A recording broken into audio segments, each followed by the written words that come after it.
This story is about a lone adventurer who broke a taboo.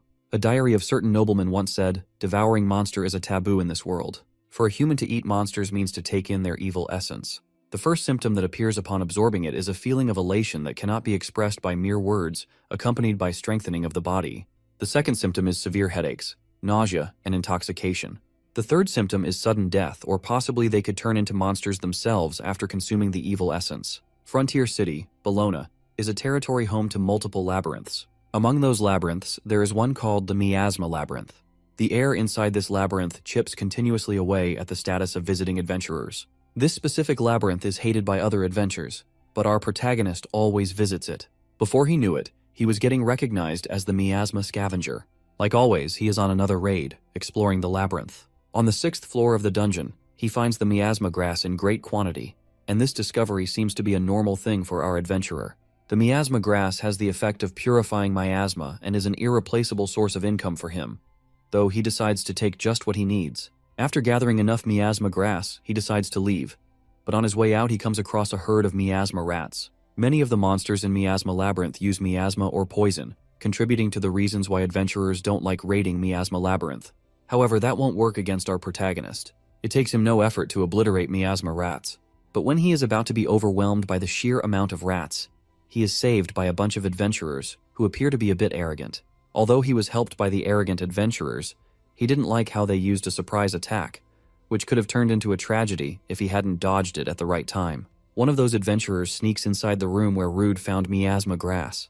This is where Rude realizes that these adventurers were following him all along because they wanted to harvest his spot. The adventurers deny the fact that they were following him and claim that they just happened to meet him there and save him.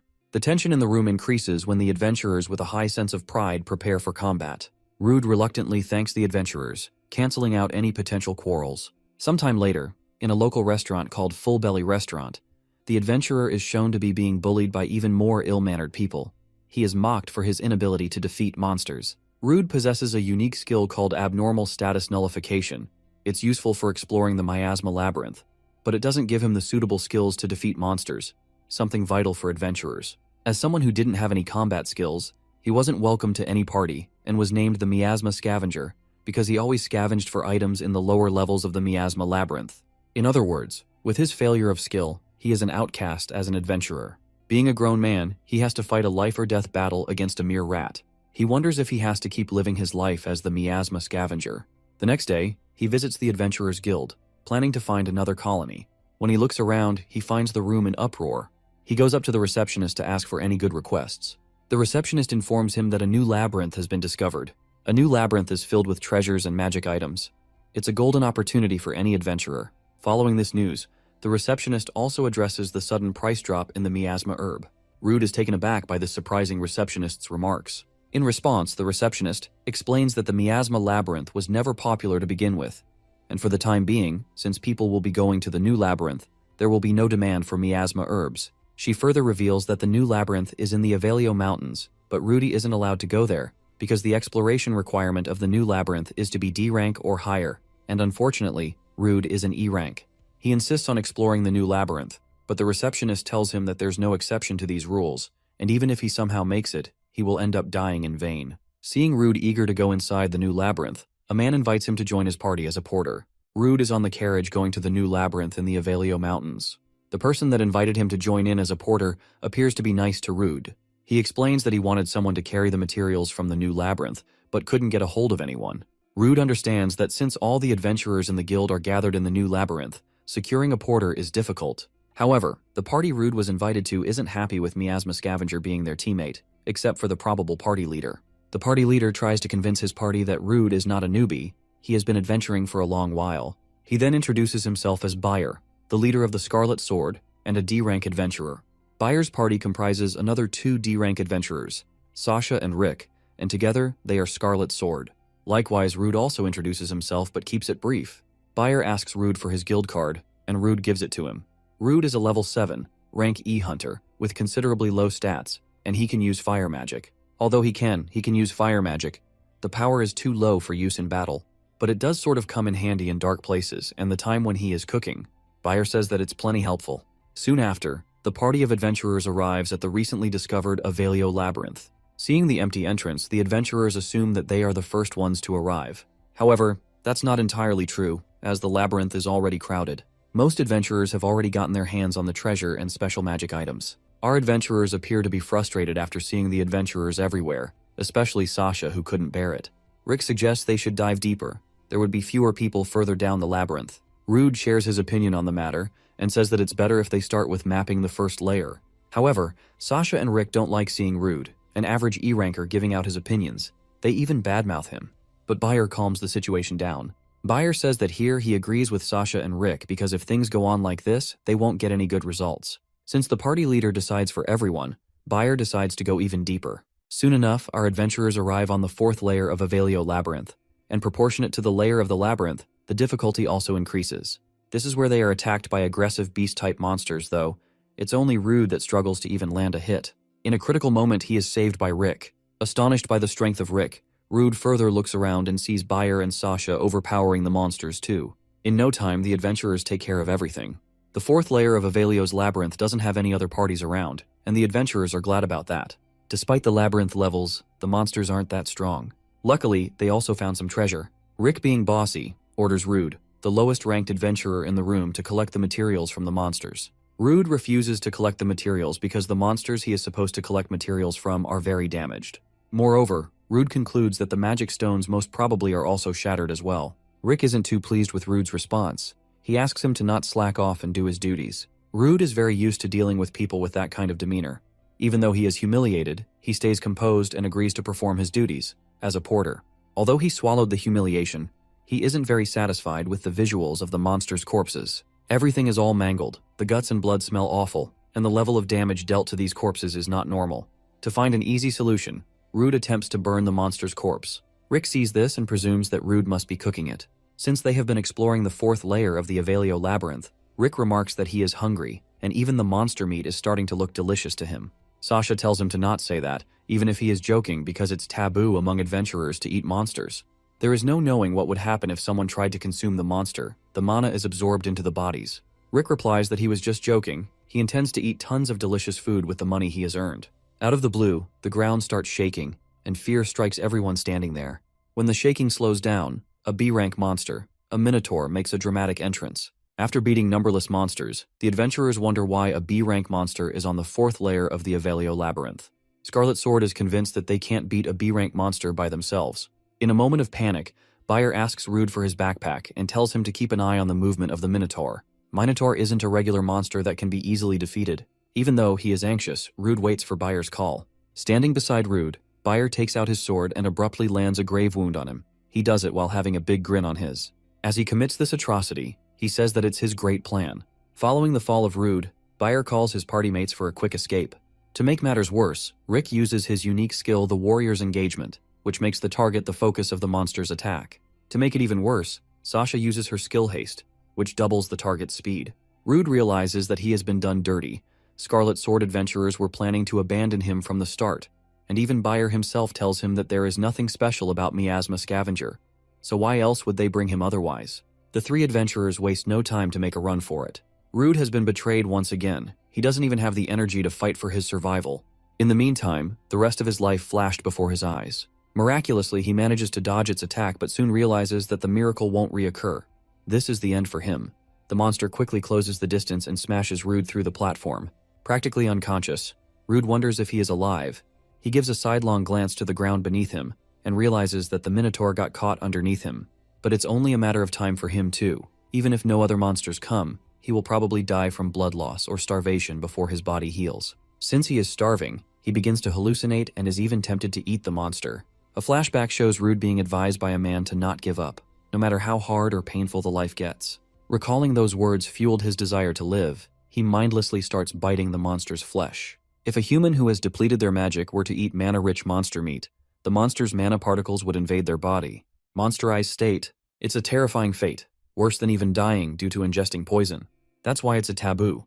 To regain the blood he has lost and sate his hunger, Rude makes a gamble, bringing about an unexpected transformation. He waited for the miracles, but the miracles never arrived. Even though he is not completely right in mind, he can stand tall on his feet. His eyes are burning with the desire to live and are fueled by hatred and vengeance. When a swarm of monsters spots him, they begin to surround him. Rude, who has now become a savage, uses an alien skill called Roar, which originally belonged to the Minotaur. When the skill Roar isn't enough, Rude uses the skill Physical Boost, which temporarily enhances the target's physical strength. After obtaining the Minotaur-like strength, Rude continues to fight the Bat-type monsters. And even though this is not surprising anymore, he devours the monsters like there's no tomorrow. Rude obtaining skills, Roar and Physical Boost, wasn't just a fluke, as he also receives the Bat's special skill Echolocations, which detects surrounding creatures and is effective even in darkness. Soon after, he sees more monsters coming in swarm. At this point, both Rude and the monsters are rushing toward each other. Only one side will be subject to the title, the ultimate apex predator. Rude has become a ruthless monster slayer. He isn't afraid of the monsters anymore. The only thing that has passed on from his old self to his new self is the will to live. He can sense the monster's magic without even having to take a look at them. Moreover, the battle axe he is using perfectly fits in his hand. His transition from shivering in fear to swinging his axe with a smile is a testament to his growth both as an adventurer and also as a monster. Every time he devours a monster, he feels power surging through his blood. After some time, he manages to make it out of the new labyrinth. Elsewhere, Scarlet Sword is submitting their mission report to the Bologna Branch Guild Master Lankars. He tells Scarlet Sword that he has rounded up every adventurer who was in the labyrinth except for Rude, who was with them. Bayer, being a snake, lies and comes up with a fake story to cover for himself and the party. He explains that the moment they encountered the Minotaur on the 4th floor, Rude was killed before they even had the chance to protect him. Lankars remarks, understanding the situation, and is going to prohibit entry into that labyrinth for quite some time. The receptionist seems to be saddened by the loss of Rude. However, her expression quickly changes when she sees him entering through the entrance of the guild. Everyone is stunned to see him alive, especially the people who betrayed him. Bayer wears his innocent, caring brother role in front of everyone and is the first one to ask Rude if he is okay. After everything, he whispers in Rude's ear to not say something unnecessary, if he wants to live. The other party members also come to play their part in the act and ask Rude if he is okay. Bayer says that they should celebrate Rude's survival, but not in a place like this. Intending to take him outside where they will be doing their shenanigans, they try to force him out, but surprisingly can't move him with brute force. In front of the Bologna Guild adventurers and guildmaster, Rude unveils that he was used as a pawn by Scarlet Sword. Lankars asks Rude what he means by being used as a pawn. He demands an explanation. Rude explains that Bayer stole his supplies and attacked him from behind. Rick used a skill to lure the Minotaur toward him, and then Sasha cast haste on them all so those three could run away. Bayer denies everything in front of Lankars. He says that he didn't do any of that. To settle this matter, Lankars has a way to clarify the truth of the matter and summons the Truth Officer. Seeing the Truth Officer, who rarely leaves the capital at the Bologna Branch Guild, Scarlet Sword starts to panic. Lankars explains that because there has been an unusually high number of deaths among porters temporarily joining the Scarlet Sword, he called in an old favor to bring Truth Officer. He asks the Truth Officer to reveal who is out of Bayer's party, and Rude is speaking the truth. The Truth Officer removes the cloth that was covering her mouth and remarks that the members of Scarlet Sword are lying. Rude's claim is the truth. Instead of accepting the Truth Officer's remarks, Bayer resists and says that the Truth Officer's word couldn't be believed. Lankarsi explains that skills like Truth Skill are impossible to acquire later in life. Its effectiveness rivals that of a unique skill. No lie can pass before the Truth Skill. And what could be more trustworthy than the words of someone who had pledged to dedicate that power to a country? Abandoning your comrades is an adventurer's taboo. Lankars appears to be aware of the fact that Scarlet Sword has intentionally injured their comrades and used them as disposable pawns previously. If they were to be thoroughly investigated, all three adventurers would certainly have their adventurer qualifications revoked, and they all would be reduced to slavery. Bayer hates the thought of working as a slave. He blames the Truth Officer for being there, something that is extremely rare. He rushes at the Truth Officer and aims his sword at her, but Rude steps in at the right time and blocks Bayer's attempt. Rude tells him to not touch the Truth Officer, and following this comment, he punches him in the face, smashing him through the wall on the far side of the room. He told Bayer to stop because it was no good. After this, Rude discusses Scarlet Sword's situation with Lankars and the receptionist girl. Rude is informed that the three adventurers will be taken in by the staff and will undergo a proper interrogation. If it is confirmed that they are repeat offenders who use their porters as bait, the members of the Scarlet Sword will lose all their possessions and adventurer qualifications and will be reduced to slavery. But Bayer went as far as to cross the Truth Officers. He probably won't appear before Rude ever again. They lost the rights of the profits gained in the new labyrinth. Lankars says that in this case, Rude should be the one to receive it rightfully, and then surprises him with a leather pouch that has 20,000 Regan inside it. Initially perplexed, he begins to show excitement when he thinks about how he could cover his living expenses with this money. Under normal circumstances, it would take him a while to accumulate such an amount by diligently gathering miasma grass. He notices the people around him aren't insulting him, and that may be because they saw him earlier, entangled in Bayer's situation. Still, he knows that the people who normally insult him won't be kind to him either. He thinks that if he continues to stand out, there may be those who might find his sudden rise in status suspicious, so he decides to proceed with harvesting the miasma labyrinth like before. Now that he has got some money, he thinks of getting the gear and eating whatever he wants. As soon as he gets out of the guild, he heads to a tool shop where he spots a magic bag on the display for sale. He appears to be touched by the bag, and after purchasing it, he chooses to eat something next. The next day, Rude continues to scavenge in the miasma labyrinth. The monster that he was struggling against the other day can now be defeated without much of a hassle. He uses appraisal, a skill to view his target's status. The miasma rat is a level 9 monster that has a relatively high HP and agility. The skill he obtained after eating monsters can even be used on corpses. After checking out the miasma rat's status, he is curious about his status. He wonders how much has he improved, and makes a rough estimate that he must be level 20 because killing the rat was easy. He opens his status and grasps that everything has changed since the last time, and he is now level 42 with 188 health points, 156 strength, 136 endurance, 136 magic points, 112 spirit, and 125 agility. Astonished by an unprecedented growth in his level, he checks the skills he acquired and finds out that he possesses a great number of skills. Earlier, he passed by the path where he fell on the way back from the new labyrinth. The wall that should have been broken was sealed. The new labyrinth will remain closed for a while, so he planned to explore the miasma labyrinth. Rude wants to test his new power out. He wants to see how effective it is on the deeper floors. He also wishes to study the effectiveness of the bag he bought earlier from a local tool shop. For that, he needs to choose the right monster for his first try. Rude continues to dive into the deeper floor, from slaying miasma rats and toad-type monsters on the 6th floor to effortlessly cutting spiders on the 13th floor. However, he still isn't clicking with the monster spawning on those floors, and wants something challenging to test out his new skills on. He gradually makes it to the 24th floor, where he sees a single lizard soldier, a level 25 monster that normally coordinates with their companions and fights as a group. He thinks that if it's a lizard soldier, it might be worth a try to test out the thing he bought earlier. Rude sneaks up behind the monster but barely manages to leave a wound on its arm. Instead of retaliating, the lizard soldier attempts to escape. Soon, the narrow alleyway the monster was running towards led to a dead end. But somehow Rude is the one who gets the feeling as if he is going to be the one who's going to be hunted. He soon realizes that he has fallen into the monster's trap. Rude has been set up, and even though he may have an advantage with the level, he is in a bad situation. He is getting overwhelmed by the number. With no other more efficient plan, Rude decides to go all out and take the monsters one by one. He proves to be several times stronger than the lizard soldier, but his advances are made redundant by the remarkable teamwork of the monsters. Just when he is about to slay one of the soldiers, another soldier jumps in with a shield and covers his kind. The surprise is followed by a sneak attack from behind, but Rude once again dodges it. He wonders how many of the monsters are there. Rude isn't shocked by the fact that these monsters are good at working with each other. He is taken aback by their tremendous use of ambush tactics and the degree of coordinating their movements. Rude noticed that just before the monsters showed their amazing coordination, there was a high-pitched sound. It was from the General Lizard, operating from the back. He uses his appraisal skill to check out the monster's stat, and finds out that General Lizard is a level 32 threat who outstands with his one-handed swordsmanship and command ability. He perceives that the General Lizard is the boss. General Lizard once again commands his soldier to attack, using his high-pitched sound. In response, Rude activates his physical boost skill to counterattack. Instead of fighting the soldiers, Rude leaps into the air and attacks the general with his sword. However, despite being lower in level, General Lizard is unscathed. The monster immediately retaliates by aiming his sword at Rude. Rude is in a position where he can't dodge it. Then all of a sudden he activates his skill Steel Body, which he acquired from the spiders. Rude is sure that he felt the impact from his previous attack, but for some reason, there are no scratches on the body of the General Lizard. What's surprising is that the general doesn't possess a skill that enhances his durability.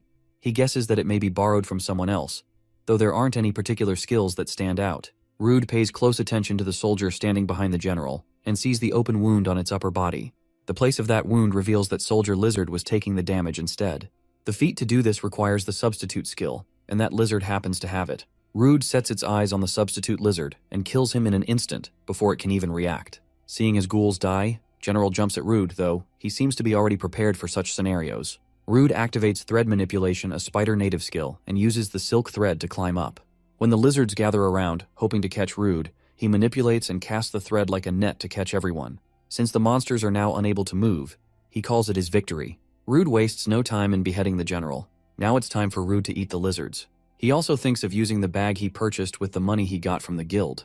The space inside the bag is expanded by magic, and the weight is completely reduced when it's closed. He takes out the utensils and seasonings for proper cooking this time. When he was on the hidden floor, he was just desperate to survive. Trying out some properly cooked meat was what he always wanted to try. Now it's time he eats something good. He chops the meat into slices and cooks those pieces in a frying pan.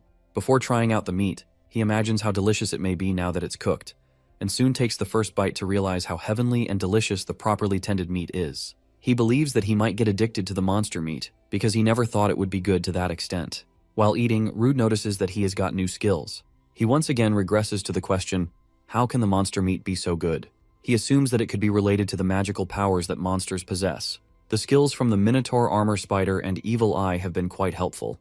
As for the monsters whose skills he hasn't tried yet, there's the Thunderwolf and the Black Serpent. Now all excited after consuming some exquisite monster meat, Rude decides that on his way back he is going to try eating more of a variety of monsters.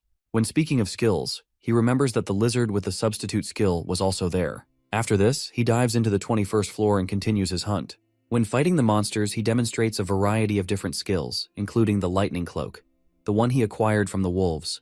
The monster swarm he just defeated was a pair of monsters specializing in inflicting status ailments. Moving on, he has the frog meat and insect dishes. It's time for him to feast on them. He uses those ingredients in cooking fried chicken. It turns out to be so good that he craves a beer combo with it.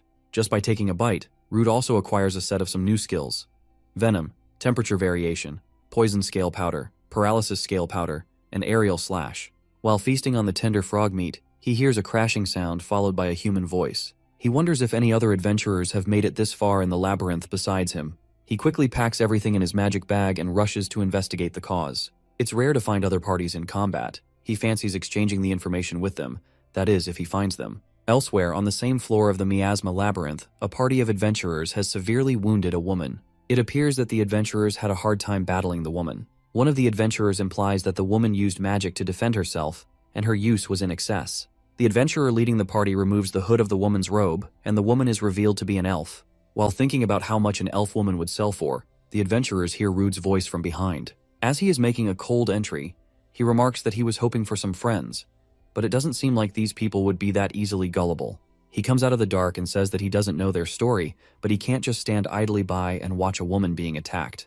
The leader of the vicious adventurers party asks for Rude's introduction. The elf tells Rude to get out while he can, because the guys he is up against are adventurer hunters. Rude realizes that he has heard about these adventurers before him. They are all high-ranking adventurers. Rude can see through the adventurers' levels, but it's only levels that he can view. Status and skills aren't viewable. The leader of the party, Falzas, is a level 65 adventurer. Shocked by something quite strange, he contemplates if the adventurers have some kind of concealment skill or counter-magic tool. Falzas orders his companions to take Rude down. His party members were eager to attack Rude. They were impatiently waiting for his order. The first person to attack Rude is a psychopathic guy with his tongue out. Despite his shabby appearance, he is agile with great stamina. The psychopath applauds Rude for standing strong, and Rude tells him that it is because his opponent is weak, simply mocking the guy. The crazy adventurer is enraged by Rudy's funny comment and says that he is not weak and is going to prove it by smashing Rude's skull. Rude emotionally overpowers his opponent when he gets too close to Rude. He cleverly blocks the attack and immediately spits out venom through his mouth, using the skill Venom. Xarius, the psychopath, screams as his face begins to melt. The adventurers opposing Rude are taken aback seeing Rude spitting out venom. They conclude that he has become a monster. Rude himself knows that his way of fighting is reckless. It's completely unlike how a typical adventurer fights. But thorough, this is how a weak person like him has survived inside labyrinths. Falzos wonders if the poison used by Rude is a unique skill. He becomes wary of Rude and believes that he must not be underestimated. He tells his two other companions to charge together with him, and the three of them jump at Rude all at once. Rude does an incredible job of dodging the enemy attacks though. He understands that if he stops for even a second, he will get killed. Soon it is disclosed that Falzas is too quick for him, as Falzas kicks him in the face. However, at the right moment, Rudy activates the skill Steel Body, which protects him from not being hurt. Although Rude may have saved and absorbed the hit, the impact isn't completely sucked up, as he slips into a swamp. Falzas, being the strongest in his party, is sure that his hit could have broken Rude's neck. If he is still standing on his feet, then that means Rude is a tough warrior. One of the adventurers tells Rude that he is going to snuff out his life. However, instead of resuming the fight, Rude starts running in the opposite direction. Exasperated, the adventurer shouts at Rude to not start running now. With only revenge on his mind, the adventurer tries to follow Rude but is stopped by Falzas, who reveals that the swamp is poisonous. It isn't guaranteed that someone would come alive after going any deeper into it. Falzas convinces his comrade to wait for Rude to come out of the swamp because there's no way he would be able to withstand the poisonous swamp either. Rude is frustrated. He wonders how long the adventurers are planning to stay near the poisonous swamp. He thinks he was lucky to have fallen into a poisonous swamp, on top of the usual miasma. The poisonous vapors around the swamp will also rapidly drain the adventurers' stamina. Soon after, this is proven to be accurate, as the adventurers are already drained of energy in about 10 minutes. Meanwhile, Rude is waiting for the adversaries to weaken, though he is well aware that if he takes any longer than this, it will become an even bigger burden on the elf since she's injured. Rude starts to take slow steps toward Falzas and the remaining adventurers. He asks them how they feel being affected by both poison and miasma. Falzas and his companion remark that Rude has caused them a lot of trouble, believing that Rude might also be out of stamina. Rude says that he is unaffected by any status abnormalities, so he doesn't know how much pain they all are feeling. Falzas feels tricked. He is surprised to see a nobody like Rude possessing the abnormal status nullification skill. Enraged, he orders his comrades to attack, and soon the fight resumes once again. However, the adventurers aren't able to keep up with Rude, due to the miasma accumulation inside their bodies which lowers their stats. Even their attempt to surprise attack Rude fails when he activates Skill Steel Body to harden his body and then enables the Skill Lighting Cloak. The effects of direct exposure to Lightning Cloak scorches them, though one adventurer still tries to fight back in the last-ditch effort. Rude uses the skill Aerial Slash as the finishing move to put everything to an end. The sheer amount of attacks pulled off by Rude has Falzas stunned. He asks Rude why in the world a human like him has a monster's skills. Rude replies that he has no obligation to tell Falzas. The fight between the adventurers' leader Falzas and the miasma scavenger begins. Falzas believes that even though he should be completely superior when it comes to fighting against humans, he is at a disadvantage because of the miasma. In a critical moment, Falzas uses the skill of Agility Enhancement and obtains a great extent of agile movement. In response, Rudy activates a physical boost and proves that power beats speed. The Force gets the job done. The level 65 Falzas is defeated by Miasma Scavenger. Rude acknowledges that if it weren't for the abnormal statuses, Falzas was just too clear of him. The elf woman shows gratitude to Rude, her savior. In response, he says that he couldn't have left her in that miserable situation. The elf tries to act brave, even though her body is still affected by the miasma. At the end of the day, he tries to find the reasoning behind seeing an elf in such a remote area, and what kind of circumstances she has to be chased by the adventurer hunters. The surprises never cease to come, as they are ambushed by a giant moth, a level 37 monster with pretty normal difficulty. Rude slays the monster while commenting that it can't win against him just by being big. He uses Aerial Slash, though he isn't able to finish it because of the unprecedented jump scare from the monster. The debris of the collision nearly hits the elf woman, but she luckily manages to prevent any injury from happening. Rude uses skill Aerial Slash, and this time, it deals great damage on the giant moth. However, the monster quickly recovers and attempts to use Paralyzing Scales on Rude, and the reign of the Paralyzing Scales begins. Confident, he tells the monster that paralysis doesn't work on him and overlooks the fact that the elf woman is also there, who may be an elf but doesn't possess any extraordinary powers or resistance. However, the elf woman seems to be prepared, as she uses wind magic to divert the direction of Scales, shocking Rude. Soon, Rude manages to slay the monster. The elf woman, mesmerized by Rudy's skill, asks him how Wonder Paralysis doesn't work on him. Moreover, she asks him why his skills are like a monster's. While he wonders how is he going to answer her, the elf woman falls on her knees.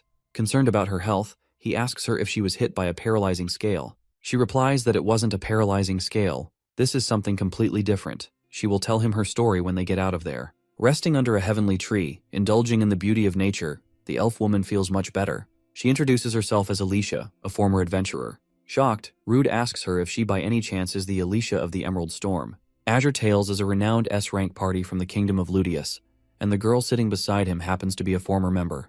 However, he recalls hearing about the defeat of Azure Tales 5 years ago. On that day, Azure Tales challenged the monster dwelling in the deepest part of the S-rank labyrinth, the Abyssal Labyrinth. In that battle, Azure Tales practically lost everything. The party leader died, one adventurer had to retire due to severe injuries, and another one was swallowed by the labyrinth.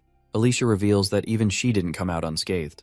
She attempts to show him a mark of some kind of curse to Rude, but he gets flustered and asks her what she is trying to do. Alicia shows him the curse engraved on her chest. She explains that it's the curse of leveling her strength down. She tried every possible method to break it, but all she could do was slow its progression. She says that she doesn't even know what she is cursed with. The adventurer party from earlier knew about her curse and wanted to benefit from it. As Alicia speaks about how she would die once her level reaches 0, she starts to get a slightly bit emotional. After hearing her heart-wrenching story, Rude suddenly realizes that he might be of some help. After this, he takes out a skill substitute card that allows him to select a target and says that he wants to try something. He asks Alicia if she can take on the skill that he is about to activate, and the elf agrees to cooperate. Soon the process of extracting Alicia's curse begins. Rude places his right hand on her shoulder and activates skill substitute. She notices that her curse is transferring to him, something she didn't expect.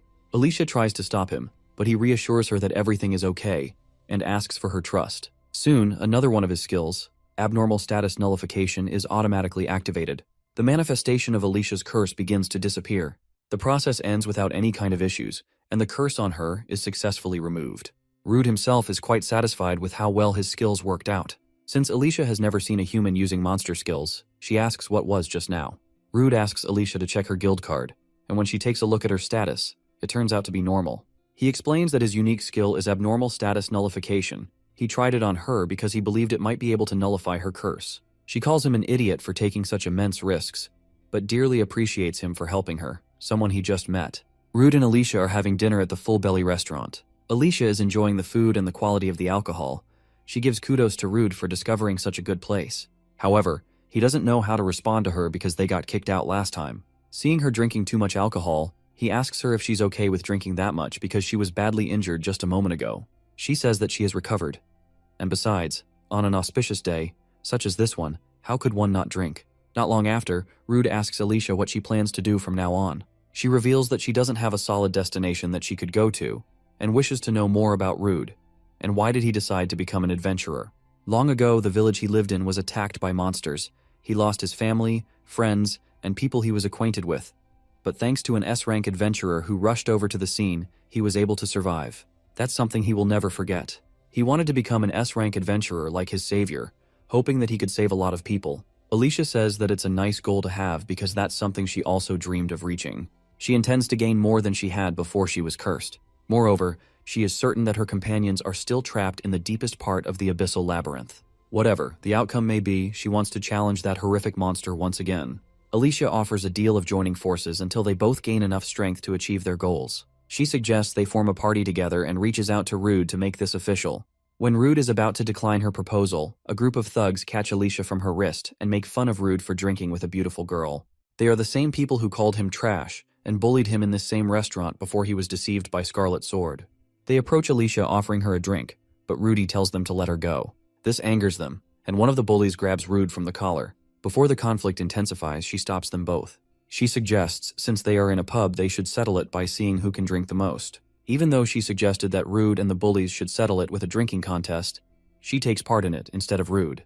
When the night falls, their friendly contest ends with Alicia coming out as the triumphant one, though she is also high as hell. Rude compliments Alicia, telling her that she did great because she had already drunk quite a lot before the drinking contest. She speaks up that she hasn't fallen so low that she would sit still.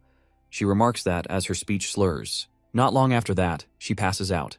Rude uses the skill substitute to transfer her drunkenness to himself, allowing her to be sober again. Engrossed by Rude's substantial number of unique skills, she says that they must form a party together, and once again begins drinking.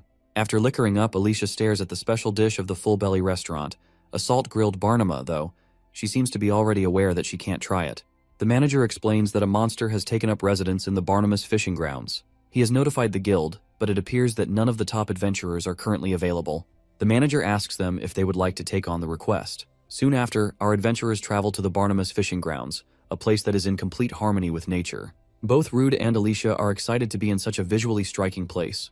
Their luck meets no end, as they are immediately attacked by the monsters they come to hunt. However, what they called the luck soon turned into a nightmare. They are surrounded by an unfathomable number of monsters. The monsters they are facing are known as Gurnib. It is a level 23 with stats proportional to its level. The monsters attack by spitting out water with great applied pressure. The monsters are not just a few. The number of water bullets he is fighting against is too many. He can't avoid all those attacks if he is using the boat as a foothold. He jumps out of the boat and dives into the water. He does it to grab the Gurnib's attention. When every monster that was targeting the boat saw an even easier prey, they prioritized eating Rude. When the monsters get closer, he activates Lightning Cloak to electrocute the monsters. Rude's special attack allows him to defeat a majority of the Gurnibes. However, some gurnibes are too deep underwater and do not attack him in the first wave. He tries to decipher the meaning behind the puzzling situation. Before he dives in deeper, he informs Alicia about what he is going to do and also tells her that he needs her help with something. Shortly after, he ties the rope around his waist and dives in. Soon he reaches the point where a swarm of gurnibe monsters are lurking around aimlessly. He is surprised when none of the monsters attack him. Through logical and critical thinking, he realizes that the monsters behave oddly, like they are protecting someone, or maybe something. Regardless of what he observed, he continued to descend deeper. Suddenly he notices something with a lot of tentacles. Because of the blurry vision, he isn't able to see anything clearly. He uses the appraisal to see the newly discovered monster's stats. The hermit crab-like thing Rude is seeing happens to be a level 38 monster named Tentacles, with relatively high health points, multiple times higher than its natural agility. Rude witnesses the monster Tentacles giving birth to gurnibe with its tentacles. As soon as the gurnibe are out of the pockets, they become fierce. If Rudy doesn't defeat the Tentacles, there's no point in continuously killing the gurnibe. Since the monster isn't showing any sign of attacking, he decides to make some preparations first. However, what he initially assumed was the case wasn't precisely the case, as the monster, which is supposed to be protected by the gurnibe, is attacking Rude all of a sudden. Moreover, gurnibes are also not relenting down.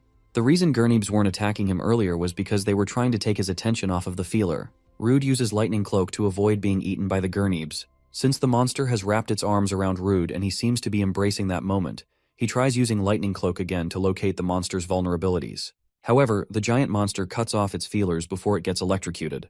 Stunned, he remembers seeing the autotomy skill. Since it immediately cut off its feelers as soon as it was struck by the lightning, it managed to avoid a fatal injury. Soon the position changes from Rude spectating the monster to the monster jumping over him. When he is about to run out of breath, he signals Alicia to pull the rope. Alicia uses her wand and pours some of her magic onto the rope to push it efficiently, leaving the monster devastated. Now lying down on the bank of the Barnabas fishing grounds, he is reducing stress by staying in a nonchalant position.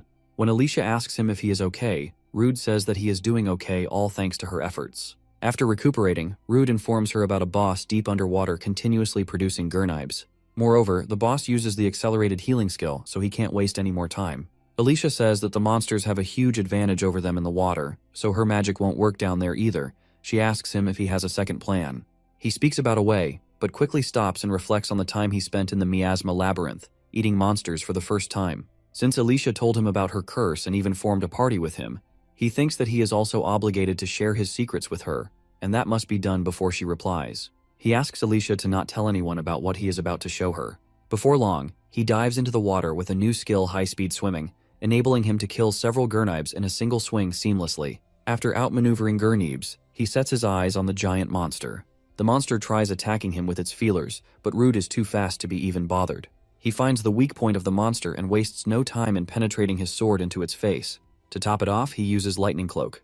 The giant monster has departed this life. The blood is gushing out of its body. With this, the fishing grounds should return to their peaceful state. However, the problem is Alicia. She saw him devouring a monster. He wonders how is she feeling after seeing something not very human-like, and what she will say when he goes back. Rude comes out of the Barnabas River, hoping to see Alicia waiting for him. When he looks around and doesn't find her anywhere around, he wonders why he even assumed she would still be there. However, as soon as he gets out of the water, Rude is welcomed by her. Alicia reveals that she just can't sit still while waiting, so she starts gathering some branches for the campfire, because it is going to help them dry their clothes, especially Rude. Seeing Alicia in her usual demeanor, he asks her if she is okay after seeing him doing a taboo. Alicia replies that it did surprise her quite a bit. However, he trusted her enough to reveal his secret. That is enough to make her happy. Rude thanks Alicia for being generous. He remembers that he cut a part off the boss, to get its skill as well. Since he thought it would be strange if only he ate, he brought some Barnabas. Even if it might be weird to eat it next to a monster, he wants to give it to her, and she gladly accepts it. Rude says that while they eat, he is going to tell her about the first time he ate a monster. When he explains everything, Alicia says that it's still surprising how Rude can eat monsters. He says that it's thanks to that misfortune event, that a destined weakling like him got a step closer to his dream. She also thinks that the monster's taste must be quite delicious if it's cooked in the same way he does it. Rude is enjoying gurnibe fillets and miso braised tentacles. He agrees to what she just said. Rude says that he doesn't want to eat gurnibe anymore, but wants to try cooking it properly. He asks Alicia if she would like to try. Alicia humbly declines it and says that there's no guarantee she will survive with the same symptoms. She finishes her food and then properly invites him to join her party. Rude asks her if she doesn't have other stronger acquaintances to form a party with. After all, she was a famous adventurer. She explains that it's been 5 years since she got cursed, even if they, the people she was acquainted with, didn't die in the labyrinth. Considering the human lifespan, many might have retired already. Moreover, most active adventurers on the front lines have quite a few screws loose. No matter how strong they are, she thinks she can't trust them to watch her back. For adventuring together, she is looking for someone who she can trust completely. She believes that if it's Rude, she could do it. After hearing her out, he agrees to form a party with her. Soon enough, the adventurers make it back to the Adventurers Guild. Alicia appears to be overexcited thinking about her first job with Rude as a party. However, Rude, being an E rank, doubts they will get any big requests. She agrees with what Rude has mentioned but seems to be calm and has a plan to solve that issue. She goes to the receptionist for registration of their newly formed party. Since the process requires showing the adventurer card, she shows it to the receptionist. The receptionist is amazed after learning that the adventurer girl before her is an S rank, the infamous Alicia of the Emerald Stone, and her reaction is twice as hilarious as Rude's. Alicia is a level 43 adventurer with high magic and spirit points, and she has a ton-load of unique skills that the receptionist has never seen before. On the other hand, Miasma Scavenger is a reputed low-ranker who doesn't have anything special to stand out. The receptionist doesn't understand why Alicia is forming a party with Rude. Alicia says that she also likes to rank up Rudy and asks the receptionist what missing points he has. The receptionist checks out his documents and reveals that he has gathered enough achievements, but the battle record is lacking. Since he is very close to ranking up, Alicia requests the highest difficulty subjugation request that she and Rude can take on together. The receptionist reveals that it should be around Barona. The adventurers accept it and soon go out to take on the request, the extermination of a pack of gray wolves. Gray wolves are level 11 monsters with a natural scent detection skill. To take on these monsters, Rude uses his stealth skill. When his position is exposed, the alpha calls in reinforcement. Since he is dealing with a pack of wolves himself, he leaves the reinforcements to Alicia. Alicia deploys her spirit magic and summons Sylph named Sylphide, a type of elemental that is known for their agility and affinity with wind. Alicia commands her to use Great Wind and slice through the enemies. Sylph gets to work and soon kills every wolf in the range that was called in as reinforcement. Rude spectated the synergy between Alicia and her elemental Sylph. He noticed how tremendous it was, and there's no way one would be able to dodge that. When she remarks that her original power before getting cursed won't come out, he speculates how terrifying it would have been at her full strength. Just when he thought he had dealt with the pack of wolves, another pack of monsters jumped him. He is cornered to the point where he can't properly block or dodge it. Alicia's Sylph comes in clutch and rescues Rude. He discovers Alicia and Sylph's unique ability to use wind-based magic, which allows them to levitate in the air and enhances mobility. Rude thanks Alicia for saving him, but she tells him that if he is thankful, he should thank the spirit instead. She believes that they still can't let their guard down, and claims she saw about 5 more wolves watching them from the bushes. There are likely more of them hiding in there. Rude uses echolocation and discovers about 30 of them hiding in the bushes. He informs Alicia to attack where he tells her to. Alicia follows his lead and uses her magical spell to exterminate the monsters hiding in the bushes. Rude is aware that the skill of echolocation loses precision in open spaces, and even Alicia can't target too many spots at once accurately. But if they attack from the sides, they can herd the gray wolves into one place. This was Rude's plan, and Alicia has done her part in this mission. She leaves the rest up to Rude. Meanwhile, Rude stealthily manages to get closer to the monsters and uses paralyzing breath to paralyze the wolves from behind. The duo finally lowers their defenses and catch a breath. Afterward, they accumulate a total of 52 dead bodies of the wolves. Alicia says that she has never encountered so many wolves in one day and guesses that their number must have reached that much. Rude asks her about the magic spirit she used earlier. She reveals she can use magic by powering power from the spirits that exist in nature. Spirits are generally everywhere, even though they don't show themselves. But to use their power, one needs to offer magic as compensation. Even so, you can cast powerful magic with little magic energy, and what he saw earlier was the epitome of it. Sylphide can render phenomena such as floating in the air. Rude admits that he has never heard of wind magic that strong before. While he is sharing his thoughts on the wind magic, Sylphide plucks Rude's hair, revealing her playful nature. Alicia says that the sky will be dark soon, and she wants to get back quickly. She makes Sylphide use her wind magic to fly them back home. Flying is something Rude has never experienced despite his enormously large skill catalog. He asks Alicia what other types of spirit magic she can use. She reveals that she specializes in ice, water, light, and earth magic, and spirits of darkness and fire aren't a good match for her. If a spirit has a bad compatibility with the user, it demands an enormous amount of magic power. The spirits might not even lend them any power. Since Sylphide is having fun playing with Rude, she likes him. Soon they discover smoke rising from a certain area. Alicia says that there should be a village in that direction. The village is being attacked by Baphomet, a demon spirit with a wide cluster of powers. Normally, gray wolves dwell in that area, and even the adventurers native to that village are perplexed by this eerie sight. They don't understand what is this monster they are being attacked by. Helpless and weak, the villagers are just staring at it, while the monster is summoning a literal spear with its magic.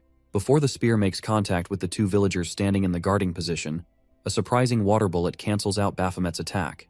Alicia asks the guys if they are okay, and upon confirming it, asks for a situation report. Meanwhile, Rude is preparing to fight the monster, and uses appraisal to take a quick evaluation of its difficulty. The monster is level 27, with exceptional skills. Even though its level is lower than a general lizard's, its stats are worlds apart. Rude feels that this monster is different compared to regular 27 levelers. Moreover, the monster possesses several skills. These include Principles of Fire Magic, Principles of Earth Magic, Echolocation, Increased Mana Recovery Speed, and Mental Strength. Since Rude's fire magic is too weak to be helpful in battle, he is excited to defeat the Baphomet, and then eat it to acquire its skills. Rude learns that the monster is physically strong too, as his attempt is blocked. He wonders if his attack was blocked due to the skill Steel Claws. With no other viable options, he decides to respond with brute force and retaliates at that moment by activating Principles of Earth Magic. Rude barely manages to come out of its range. He realizes how smart the monster is when he notices that it fired all but kept 2 of its fire spears reserved to be used for defense. The monster is on guard, and Alicia suggests they should exchange information while they can. She informs him that the villagers haven't been evacuated yet, and asks the people from earlier to help guide the evacuees, though she still wants to find a way to avoid collateral damage. It's also not possible for Alicia to defeat Baphomet with powerful magic in one go. Rude guesses that Alicia's power must have depleted from the flight and her running about earlier. He believes they can't rely on her spirit magic, and tries to think of a plan. However, Alicia comes up to Rude and says that she will handle the magic part, and wants his trust on this. He rushes at the Baphomet, with Alicia supporting him from the rear. Baphomet's and Alicia's magic cancels each other out due to both being of opposite attributes with the same power. Following the cancellation of its attack, Baphomet utilizes the effects of the Principles of Earth Magic to launch another attack at Rude, though Alicia is still covering Rude. The monster is accurately firing pebbles of the same mass. Regardless of the jeopardy, Alicia is conserving magic power while avoiding collateral damage. He is amazed at her incredibly precise magic control. This proves that as a former S-rank adventurer, she is of a different caliber. Since Alicia is supporting him, Rude aims to end this soon. He enhances his physique with a physical boost and cuts off some fingers of the monster. This sends the monster on a rampage and it attempts to retaliate, but Alicia kills it with her fire magic. The monster explodes from the inside out. The villagers are witnessing their village engulfed in flames. Their expressions range from shock and despair to fear and sorrow as they reflect on the devastating loss of their houses. Suddenly, they hear an explosion followed by a horrible scream. One of the local adventurers wonders if the adventurers from earlier managed to beat it. Another villager comments that if he wasn't injured, he would have stayed behind to help them. While they are concerned about Alicia and Rude's safety, Alicia appears there, much to their surprise. She informs them about the defeat of the Baphomet. She reveals that she did land a fatal blow, but if it somehow managed to survive, to prevent the monster from reappearing, they are going after it. She asks the villagers for a favor. The villagers, all ready to fulfill any wish of their saviors, ask her how they can help her. Alicia asks for food in a light-hearted manner. Somewhere in the forest, on the outskirts of the village, Rude is waiting for Alicia around the campfire. Alicia returns to Rude and informs him that everyone was able to evacuate. The credit mostly goes to the adventurers there. She says she told the villagers that they would be chasing after the Baphomet, so it shouldn't be suspicious that the corpse disappeared. Rude apologizes for the trouble and then thanks her. His attention is soon grabbed by the visually and aromatically spectacular Baphomet soup. Before he feasts on it, he adds some mugwort and ginger. His first impression of Baphomet meat is decent. Even after properly cooking the monster, he can smell a distinctive goat smell through his sense of smell. But it's delicious if you ignore it. Now Rudy possesses all the skills that the monster had. Alicia is tempted by the looks of the perfectly prepared food, though she is still disturbed watching Rude eat a monster so comfortably. Rude realizes that Alicia may be right. It's scary how he is getting used to eating monsters. Rude is joined by some uninvited guests. Level 22 Monster Stampig, who possesses a unique skill called Flash Step, which allows them to move rapidly when moving in a straight line over a certain distance. Similar to real pigs, they move in small groups. Rude thinks this is the opportunity for his magic combat debut and tries to attack the monsters with his magic, only for him to realize that his magic isn't working properly. One Stampig activates its skill and covers the distance in a split second, even running over Rude's food. Alicia reveals that she is running low on magic and can't offer much support. Rude, on the other hand, is furious. The food he prepared is wasted. He drained the blood from the Baphomet, removed the scum, and it took him a lot of time to do so. He wanted to enjoy it, so he did his best in trying to change its flavor. He wants the stampigs to compensate. He expects the stampigs to make it right by letting him eat their meat. Alicia grabs him by his collar and tells him to calm down. She explains that the skill of the stampig that it used earlier increases their charging power. This makes even a single blow have considerable strength behind them. Her verdict is that they should fight at a distance that Flash Step can't reach. In other words, she wanted them to retreat. The adventurers have successfully evaded the stampigs by climbing up a tree. Since the risk hasn't been eliminated, they stay there for a while. Alicia asks for an explanation of why his magic didn't work earlier. Rude is also bewildered over the fact that this is the first time he is unable to use the skills that he acquired through the taboo. Eating monsters. She suggests he check that skill with appraisal. The description of both principles of magic, fire and earth, says that those who possess these skills will instinctively understand how to use them. Alicia concludes that even if he can't use those skills, then that could only mean that his brain can't comprehend magic, though she reconsiders her statement because Rude is quite okay-ish at using fire magic. She tries to correct her theory, saying that it isn't a valid explanation. Alicia thinks it through and manages to find a possible reason. She tells him that maybe he isn't able to use monsters' skills because he doesn't know mana manipulation. She also says that she doesn't know much about mana, and it's best if he tries it himself. Rude says that he would give it a try and starts the process of manipulating it. He tries to reassure himself that it's just like back then when he ate the Minotaur. His goal is to bring out the burst of power, and in no time, he succeeds in doing that. As long as he can sense the mana, he can use it like it's a part of his own body. He uses the fire magic and points it in the direction where stampigs are. This creates an explosion and likely kills all the stampigs. Rude got his revenge on stampigs. They ruined his meal, but they now have become the food themselves. He apologizes to Alicia for making her wait for so long. She tells him that there's no need to apologize because she knows how necessary it is. Alicia shares her opinion on his magic skills. She explains that for him to use his magic skills, he needs to use mana, not magic power. And she noticed that his mana was depleted during his previous attack. She speculates he can use it continuously. Rude admits feeling the mana surging through his body. He instantly understood how to use his skills. He thinks that if mana can replace magic power, then maybe he can do something similar and strengthen his weapons or body with mana instead. Among adventurers, many choose to hone their magic power, and many among them also use it in close combat. By circulating magic power around the body, your physical abilities are improved, and if you use it on a weapon, its power will increase. It's also possible to emit slashes. Alicia finally understood that because he had so little magic power up until now, he hadn't been able to use those skills. Rude has more mana than magic power, but more importantly, he gropes that he can replenish his mana just by eating monsters. While they are talking about mana and magic, he acquires Stampig's Flash Step skill by taking a bite. Alicia perceives that Rude can absorb mana by eating monsters, and he can even store it inside his body. However, what matters most to her is how appetizing those pork cutlets look. Seeing her staring at his food, he asks her if she feels like eating now. Suddenly, a loud noise catches the adventurers by surprise. When the smoke clears, they find a giant Stampig, the boss. Similar to the regular Stampigs, the giant Stampig uses Flash Step to crash into Alicia, though Rude saves her with his quick reflexes. The moment Alicia sensed that something was in the distance, the boss was in front of her instantly. Even though they aren't in a labyrinth, she tries to guess why in the world a threat of that level is outside. Meanwhile, Rude is once again furious because his food was wasted unnecessarily. After shouting like a madman, he remarks that the monster before them seems like it would make for a pretty good roast. However, it's already engulfed by the fire, and surprisingly its mass doesn't burn, revealing its fire-resistant skill. King Stampig is a level 38 monster with only 2 skills, Flash Step and Fire Resistance. But what makes it a threat is its endurance and strength. Rude uses principles of earth magic and imitates a punch to inflict some damage on the monster, but the imitation of the punch crumbles when the monster hits Rude with a traditional bull attack, not even allowing him to activate Steel Body. The next closest target to King Stampig is Alicia, but she uses Sylphide to avoid getting hit by its deadly headbutt. King Stampig isn't using a skill, it's just the sheer toughness of its thick fur and muscles. Whether it's Earth's magic or Spirit's wind magic, neither of them has enough power to penetrate its skin. The monster once again begins charging at Alicia, but at the right moment, Rude uses his skill Roar to grab the monster's attention. He tells the monster to not turn its eyes away, because it's not over yet. At his current, he can't use Flash Step or Steel Body, and if this fight were to become a battle of attrition, then there's a possibility that King Stampig will switch targets to Alicia. But he doesn't have a skill that can take the monster down in one blow, though the monster only knows how to charge straight. This is a sign that Rude can utilize a never-used-before skill that can allow him to triumph. The first thing he does is draw out the mana from within the body, then imagine pouring it into his sword. As the monster gets into the attacking range, Rude opens his eyes and swings his sword with all his might, cutting the monster in 2 halves. Alicia is shocked after witnessing Rude using mana to strengthen his weapon without any practice. He says that he tried it because it felt possible. Moreover, his mana has been leaking out.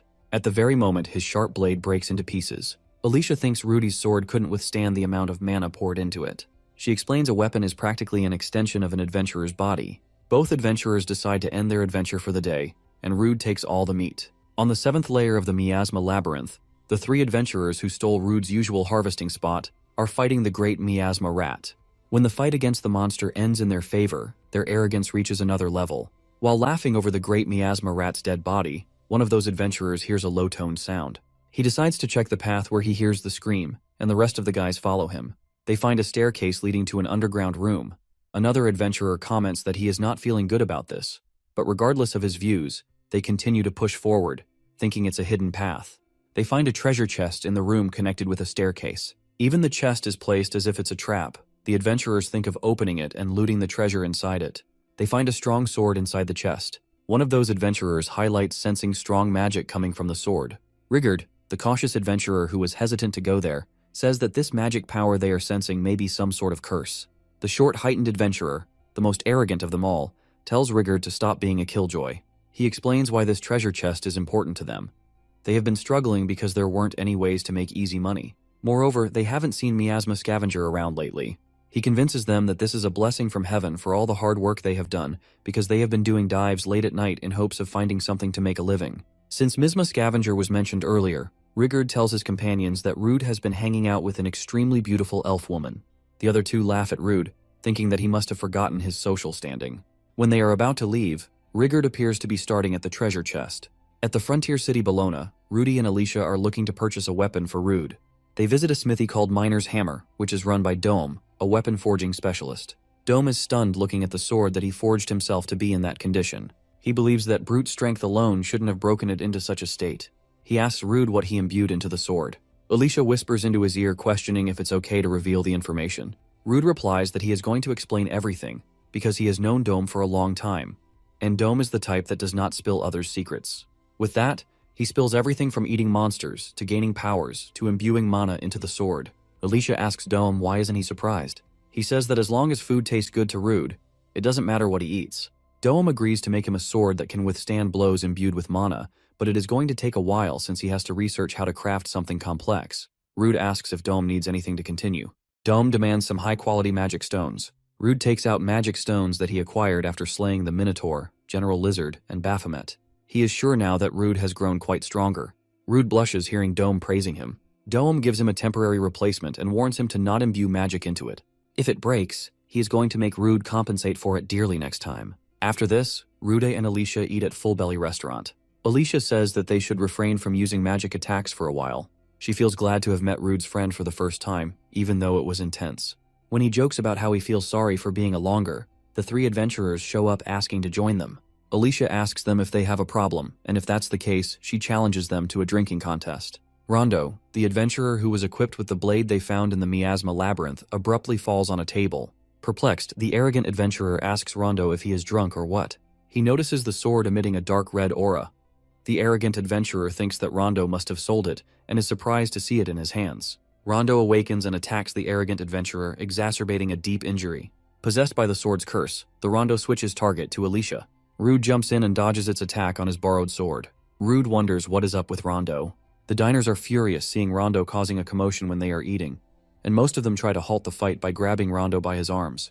Alicia attempts to use magic to stop possessed Rondo, though it might destroy the wall behind him, therefore she apologizes to the manager beforehand. Despite Alicia's fierce offense, Rondo gets back on his feet. Rude asks Alicia if she held back. She replies that an adventurer shouldn't be able to stand after being struck by something of that level. When Rondo begins sprinting toward our adventurers, Rude also charges at him to prevent him from causing any more damage. Alicia asks the manager, who is also the chef, to heal the injured, that is, if he can use healing magic. Rude sees madness when he checks Rondo's status through his appraisal, which is normally marked as normal. The Rondo Rude is currently fighting is different compared to the one he knows. His stats are way higher. Alicia cooks up a magic charge and asks Rude to move aside. She reveals she is going all out this time. However, this time, the sword absorbs her attack. Alicia realizes that the sword Rondo is equipped with is cursed. Much to their astonishment, Rondo also appears to be leveling up by absorbing magic. The bond of sword symbiosis begins to take hold of his arm. Rondo then jumps at him, and although he manages to block it, the weight Rondo puts behind his swing is several times greater than his previous ones. When Rude finds his legs exposed, he grazes his leg, but Rude notices that the red and black tentacles-like things are closing up his wounds. Alicia can't support him with magic either, as it might get absorbed by the sword again. If she wants to help Rude, she thinks she has to look for an opening and deliver a decisive blow. When Alicia and Rudy are planning to kill Rondo, Rigard comes out of the restaurant's destroyed wall and requests they don't kill his friend. He admits doing terrible things to Rude, but for him who couldn't succeed and could only look down on those below him, Magnus and Rondo were his only solace. He wholeheartedly requests they should spare his life. Rude says that he would try his best. Rude informs Alicia that he is going to use the substitute and demands she let him fight for a minute. He remembers it took him about 10 seconds to activate the substitute skill on Alicia. The problem in this fight is how is he going to keep Rondo under control while getting rid of the curse. Rude is once again attacked by Rondo, but he barely manages to block it. When it comes to retaliation, he just holds the magic sword back so the sword won't absorb the magic. He uses principles of the earth magic to confine Rondo's movement. He believes he can get rid of Rondo's curse the same way he did with Alicia, that is, if the cause of his state is a curse. In the critical moment, Rudy uses substitute skills. The substitute ability makes Rondo regain control over his consciousness. He requests Rude to save him. Rude's efforts to remove the curse from taking possession of Rondo's body fail. When the substitute skill cancels out, he is thrown back. Rude realizes that it wasn't Rondo who rejected his skill. It was most likely that sword's will. He guesses he could have a chance at winning if he was to weaken the curse a bit more. Rude uses principles of fire magic to weaken the curse, only to realize that Rondo broke through the restraints, though he managed to remove the curse from his left arm. With that being the case, he decides to attack outside the range of his right arm. However, that isn't going to be easy, as the possessed Rondo is showcasing incredible movement. But more important than that is how he absorbed his magic. This somehow gets far worse than Rude had imagined. The two-headed curse, Graham, takes over Rondo. The body that belonged to Rondo now isn't his anymore. This guarantees that he couldn't be saved anymore. Rude uses the appraisal to evaluate the incarnation's level, but it doesn't show anything other than his condition. Now, in its full potential, the monster continues the fight from where it left off previously. Just a few moments ago, Rude was stunned at how fast half-possessed Rondo was. But this new transformation of his is multiple times faster and more agile than his previous. Expectedly, Rude isn't able to suppress the curse's attacks. He notices that Rondo isn't making any unnecessary movements, just like a veteran. Out of the blue, the possessed Rondo jumps over Rude, but Alicia steps in at the right moment, and she throws a magical attack that she had already charged. Even though she normally operates from the rear, she doesn't miss the chance to strike the monster with a direct kick. This is then followed by another magic attack that sends him flying. Rude thanks her and says that he didn't know she could also fight at close range. Alicia remarks that a wizard who becomes useless as soon as the enemy gets close is nothing but a burden to others. Since he isn't an opponent they can take lightly, she demands Rude change his mindset, because Rondo's curse has already progressed too much. The only way to stop Rondo is by destroying his heart. Rude understands the mission and stands up to annihilate the curse. Meanwhile, Rigard and Magnus are panicking after hearing Alicia talk about the plan to destroy Rondo's heart. Despite the fight being a handicap, it still is in the curse's favor. Even with two people, they can't create a decisive opening. He wonders if having two heads gives it a wider field of vision. He decides to try it out and asks Alicia to back off for a second. Rude uses magic to create smog around the place. Alicia approves of Rude's plan because the curse can't absorb it. Rude utilizes the best of this moment and leaves a shallow wound on the curse. Alicia then uses Earth Attribute Spirit Magic and summons Nomia. Although she impales the curse through magic, it only grazes the heart. The curse attempts to retaliate, but Rigard and Magnus jump in to stop him. Rigard shouts that he will stop him even if Rondo has to embrace death. He says that it has to be three of them. The party is made up of the three. In the last-ditch effort, Magnus finally impales Rondo's heart. It had to be Magnus, Rondo's close friend, who freed him from the misery of the curse. They are grieving over their friend's death, who couldn't have been saved. Rude picks up the cursed sword and wonders what to do with it. Even if he were to hide it, the next victim could appear the very next day, so that's out of the options.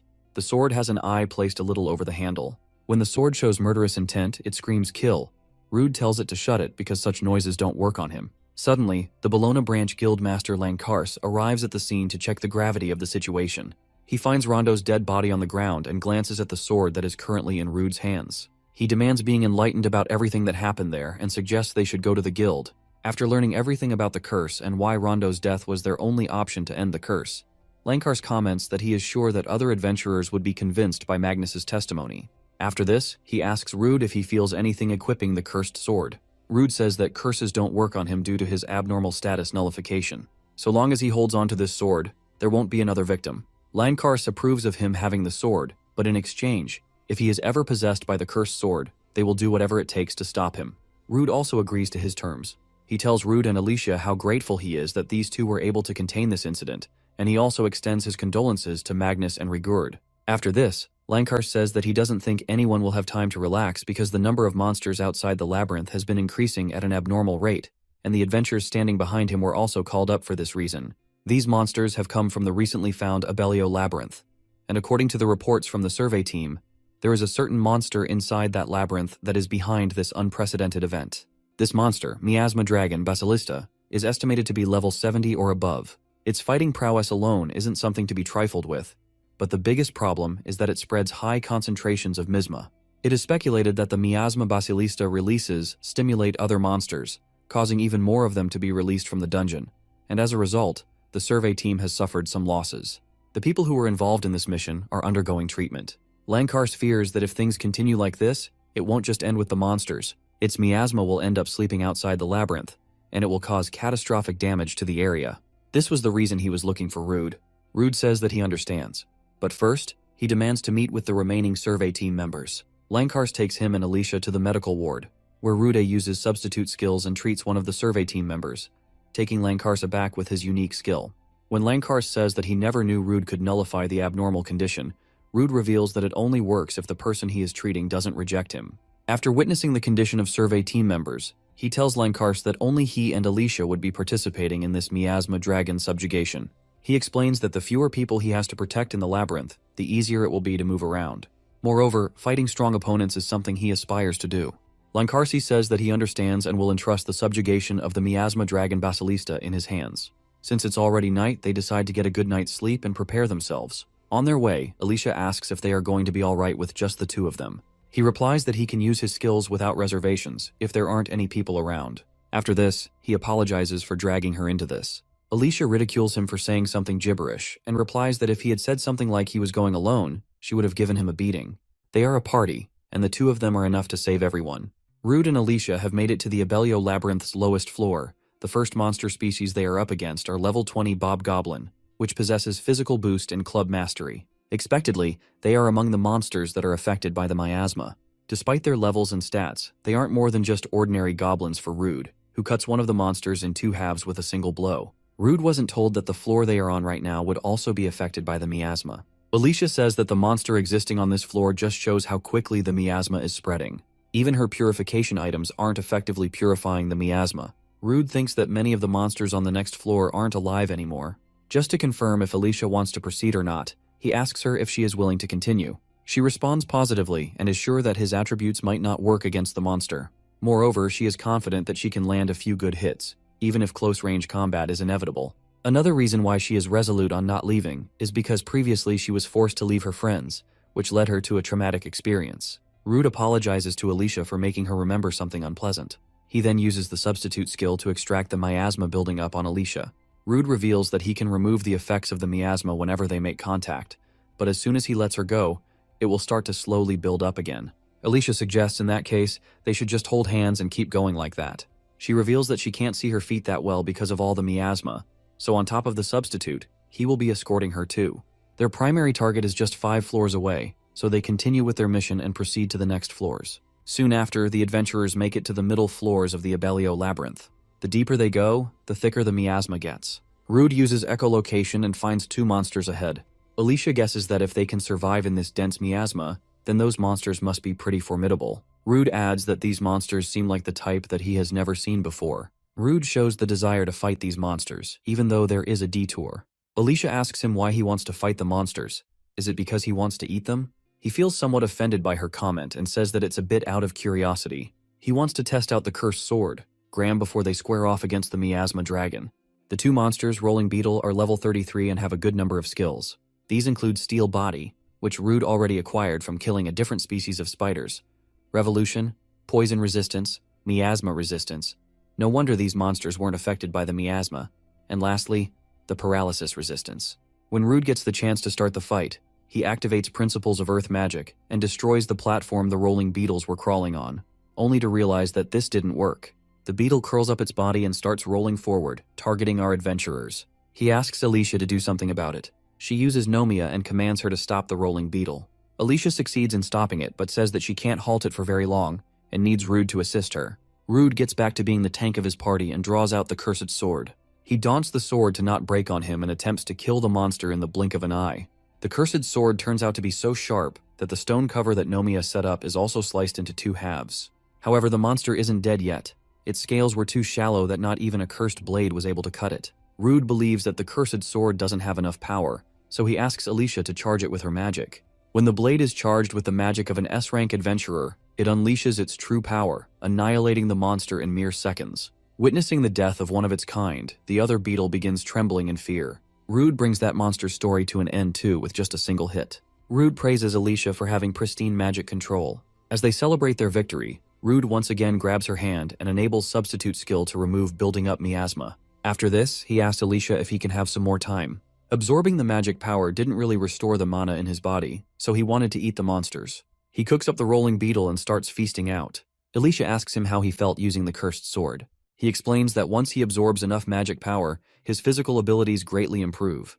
Alicia believes that if he pours his mana into the cursed sword, it won't break, unlike his previous blade. He wonders how effective this sword is going to be against the miasma dragon, which according to eyewitnesses' reports is as big as a tree. He divulges that his previous sword was better in terms of weight behind the attack. Suddenly, the cursed sword starts demanding something. Confused, Rude asks to confirm if it is meat that the sword is asking. The sword then explicitly asks for the magic stone. Rude takes out a magic stone from his bag and before giving it to the cursed sword, he mixes some of his blood into it. The sword gobbles up the magic stone and grows greatly in size, much to their surprise. Alicia inquires of him about how he knows the magic stone was what the sword was calling for. Rude tells her that the sword communicated with him directly into his head. He wonders if it got annoyed because he called it weak. Rude informs Alicia that he has pretty much figured out how to use the cursed sword. The adventurers seem to have made great progress. They are just a floor above where the miasma dragon was last spotted. Just when they mention the miasma dragon, they get to hear it roaring. But it's so unfathomably loud that even the ceiling above them is about to collapse. Rude suggests they should support the ceiling with earth magic, but Alicia does not approve of Rude's plan. She explains that if they try to protect themselves, the stairs will end up getting blocked, and they will lose their chances to fight the miasma dragon. Since it has come to this, she decides to break through all the extra floors and reach the floor they were headed for, the miasma dragon floor. After a rough adventure, our adventurers safely make it somewhere. They try to check the place around, but it's too dark. Rude uses his thermal search and discovers what is creating the mist. It is the miasma dragon, Basilista. They were told that the monster was level 70, but it was level 75 in reality. Basilista has every great attribute, but his agility is weak for a monster his level, though his vitality is over 500.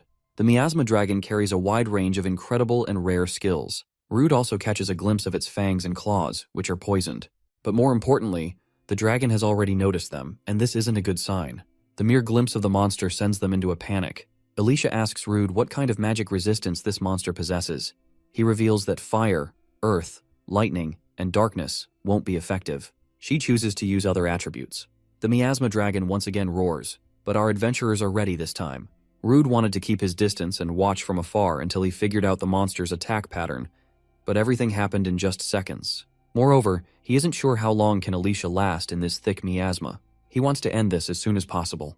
Like any mythical dragon, the miasma dragon shoots fire and nearly takes out Rude. However, Rude uses flash step and dodges the attack. The intensity of the attack melts the pillar and floor. Alicia, operating from the rear, calls out Sylphide, who uses wind magic and gets Rude closer to the miasma dragon. At almost the speed of sound, Rude manages to land a scratch on the dragon's skin, but is unable to fully penetrate it due to its thick skin. He is convinced that his sword and the magic he uses aren't compatible with it. Even Alicia's spirit magic isn't making any difference. The monster remains unscathed. While they are preparing their next move, the dragon throws the quills at Rude and Alicia by wagging its tail. Rude and Alicia both blocked that attack with steel body and spirit magic respectively. They wonder how they are going to deal with the dragon. It has high defensive power and even has various long-range attacks. Alicia asks for Rudy to buy her some time, and she reveals she is about to use her special move. While she is preparing to unleash her special move, Rude uses principles of earth magic and attempts to deal as much damage as he can in close range. Not only is he taking offense, but is also simultaneously defending Alicia. Alicia has left herself completely defenseless and is relying on Rude. She has to make up for his share and pour all of his magic power into this one attack. She summons all of her elementals, Salam, Urdale, Nomia, and Wakian, and continues to work on that special attack.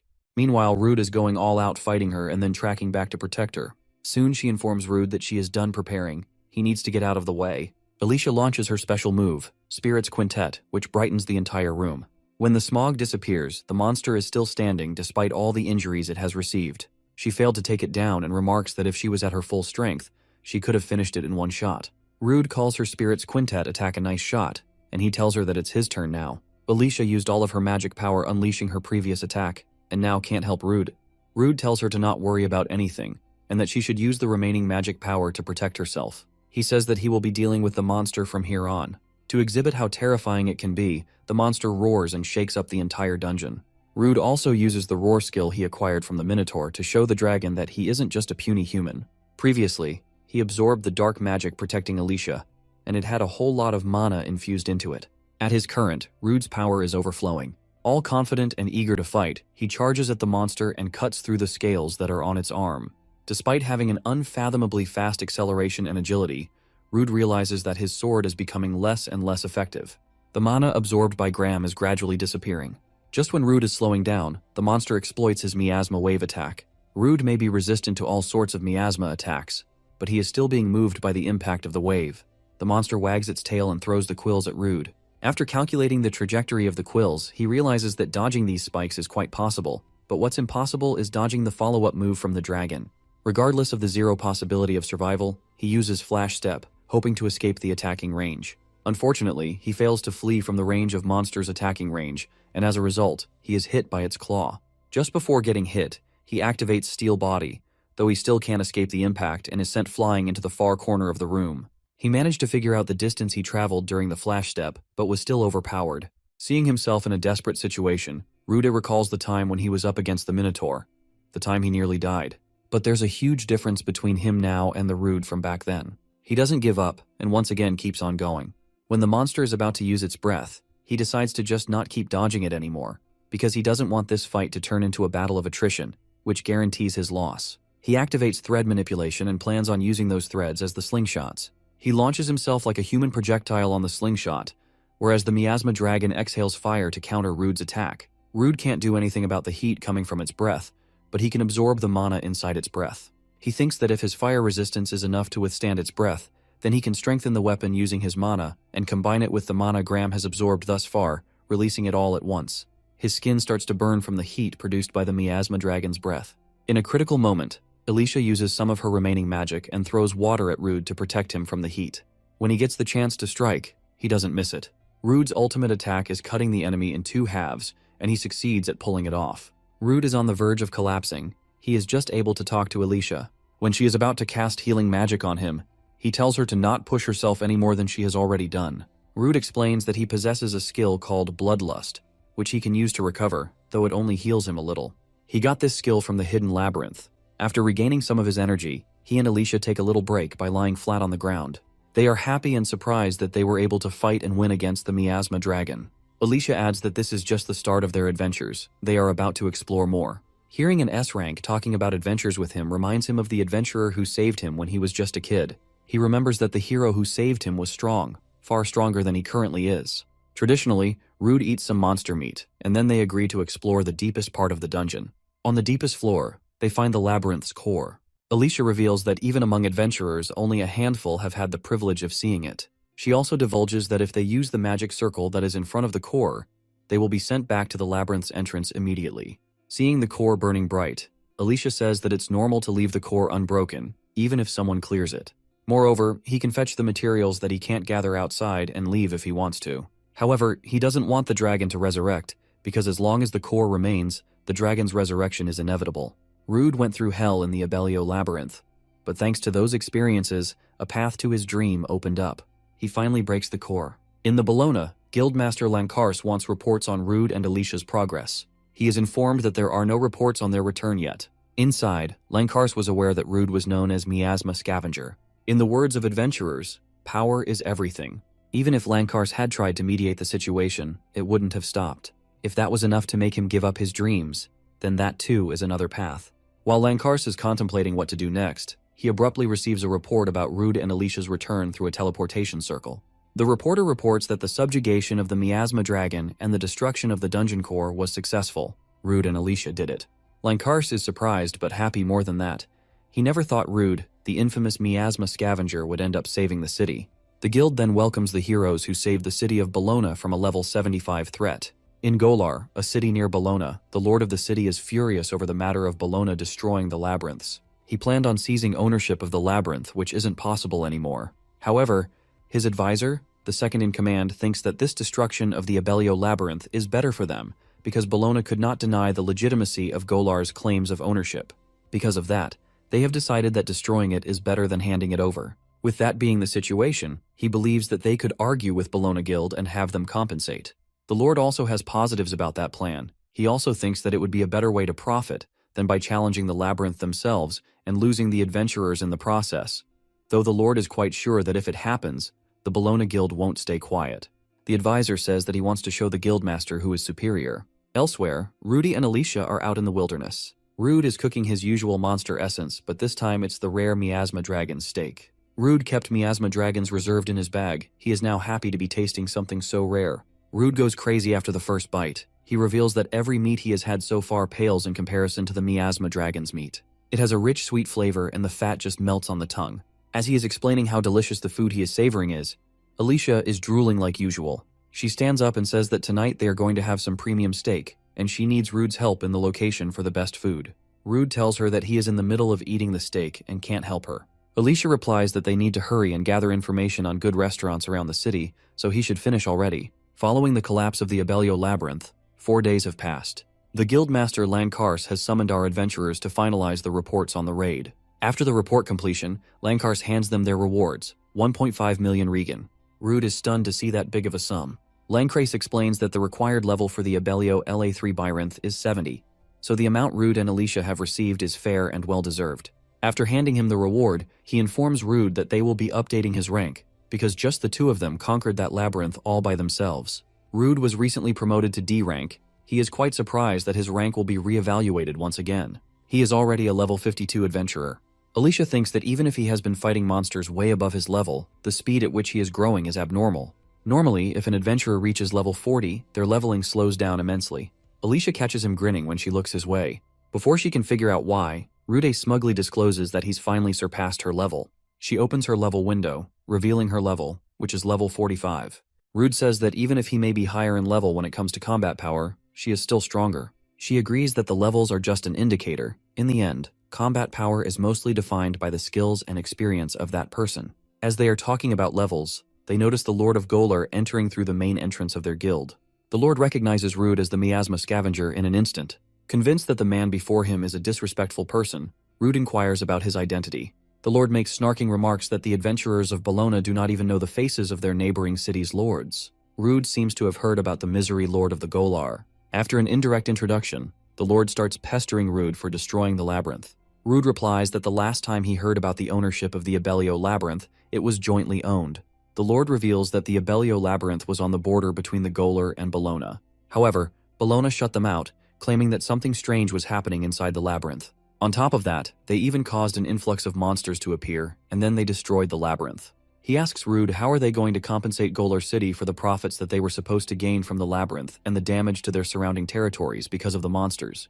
Alicia interrupts the Lord and tells him that these kinds of matters should be settled by the guild representatives. Moreover, she remarks that there haven't been any reports of monsters flooding Golar's territories, and it should have been reported already that several of Bologna's adventurers have already dealt with the situation. She then questions who granted the people who didn't contribute to anything the right to speak. Rude isn't surprised that Alicia is eloquent with her words. She is an experienced S-ranked adventurer after all. The guildmaster from Golar, the second-in-command, recognizes Alicia of the Emerald Stone. He heard rumors about her being affiliated with Bologna, and now has confirmed it with his very own eyes. The guildmaster insults Alicia without any filter, remarking that seeing as how she should have eaten away by the curse of the abyssal labyrinth, it would only make sense for someone like her to be suited for the likes of Bologna. Rude recalls a vague memory of him being the guildmaster of Golar. The guildmaster from Golar also acknowledges that mere adventurers should not have a say in this matter. He gets closer to Alicia and whispers in her ear that she is a worthless survivor from a party that died in vain, so she should stop sticking her nose where it doesn't belong. He finishes his sentence by emphasizing calling her trash. The guildmaster's comments trigger her to activate her magic. The pressure in the room increases, and he, the mighty guildmaster, feels intimidated by a declining adventurer whose level has been lowered to level 45. The guildmaster of Bologna, Leinkars, intervenes and stops the situation from getting any worse. He says that he won't tolerate any fighting within his guild, and tells the lord and the guildmaster to follow him. Even when following Leinkars, the guildmaster from Golar continues to make disrespectful comments to Alicia. When the guests leave for the guildmaster's office, a new guest calls out Alicia's name to get her attention. He appears to be an elf with a distinctive, beautiful face. This guy asks Alicia if she remembers him. Rude had enough of dealing with troublesome people. He doesn't want to get into any more trouble. Alicia refers to him as Ebert, indicating that she is already familiar with him. When Rude asks her if she knows him, she explains that he is from an old party. They used to go on adventures together. Ebert says that he used to admire azure trails, especially Alicia, who as a fellow elf inspired him with her special ability to cast multiple elementals simultaneously. He also seems to be aware of her curse and how much she has suffered because of that. He reveals that he came to Bologna only to invite her to join his party. Alicia declines his offer, saying that she already has formed a new party. She tries to introduce Rude, and when Rude extends his hand for a handshake, Ebert slaps his hand, indicating that he has no interest in being friends, or more accurately being acquainted with Rude. Ebert completely ignores Rude and proceeds to talk with Alicia. He tells Alicia how sorry he feels for her because she, an S-rank, ended up with someone known as Miasma Scavenger. He believes he can put good use of her skills and experience if she joins his party. This angers her slightly bit. She distances herself from him and tells him to not say something that he doesn't even understand. She willingly formed a party with Rude, and any insults against her party members were an insult to her. Although she may be furious, she doesn't forget to thank someone who tried to look out for her. Additionally, she also discloses that the curse placed on her has also been removed. Ebert doesn't believe it, because that curse was from the SS rank Abyssal Labyrinth.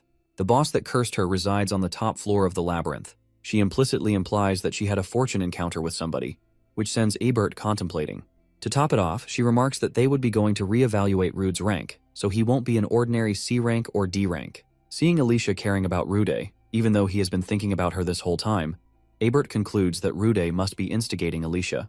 In the first place, he doesn't even believe that Rude took down the Miasma dragon, though it would be a different story if Alicia's curse was lifted. He assumes that Alicia must have solely taken it down, and the Miasma Scavenger is stealing the credit for her achievements. While leaving, Rude tells Alicia that Ebert is grazing at him like crazy.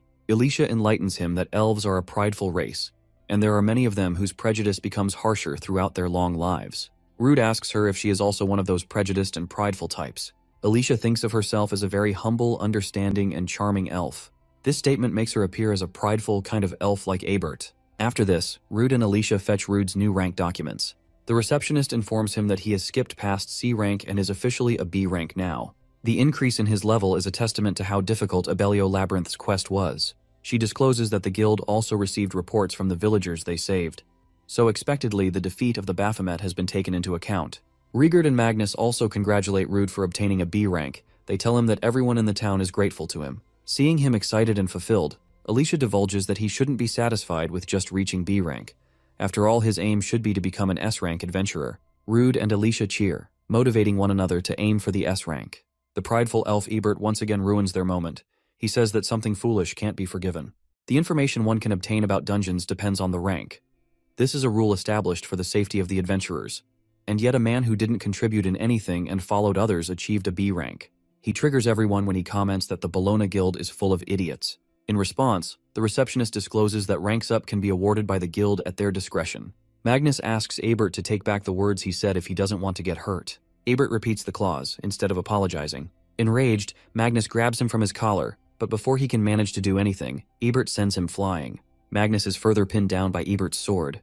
The prideful elf apprises Magnus to refrain from touching him with his dirty hands. Alicia asks Ebert to stop causing trouble. He thinks that Alicia is just being kind to a homeless man like Magnus. Ebert gets that he is prideful, and when he decides to do something, he doesn't change his mind very easily, but still has the wrong idea about himself. He believes that he is a humble, understanding, and charming elf, and as someone from the same race, he thinks that he is the only one who can show her the right way. Rude laughs at hearing Ebert repeat the same words as Alicia.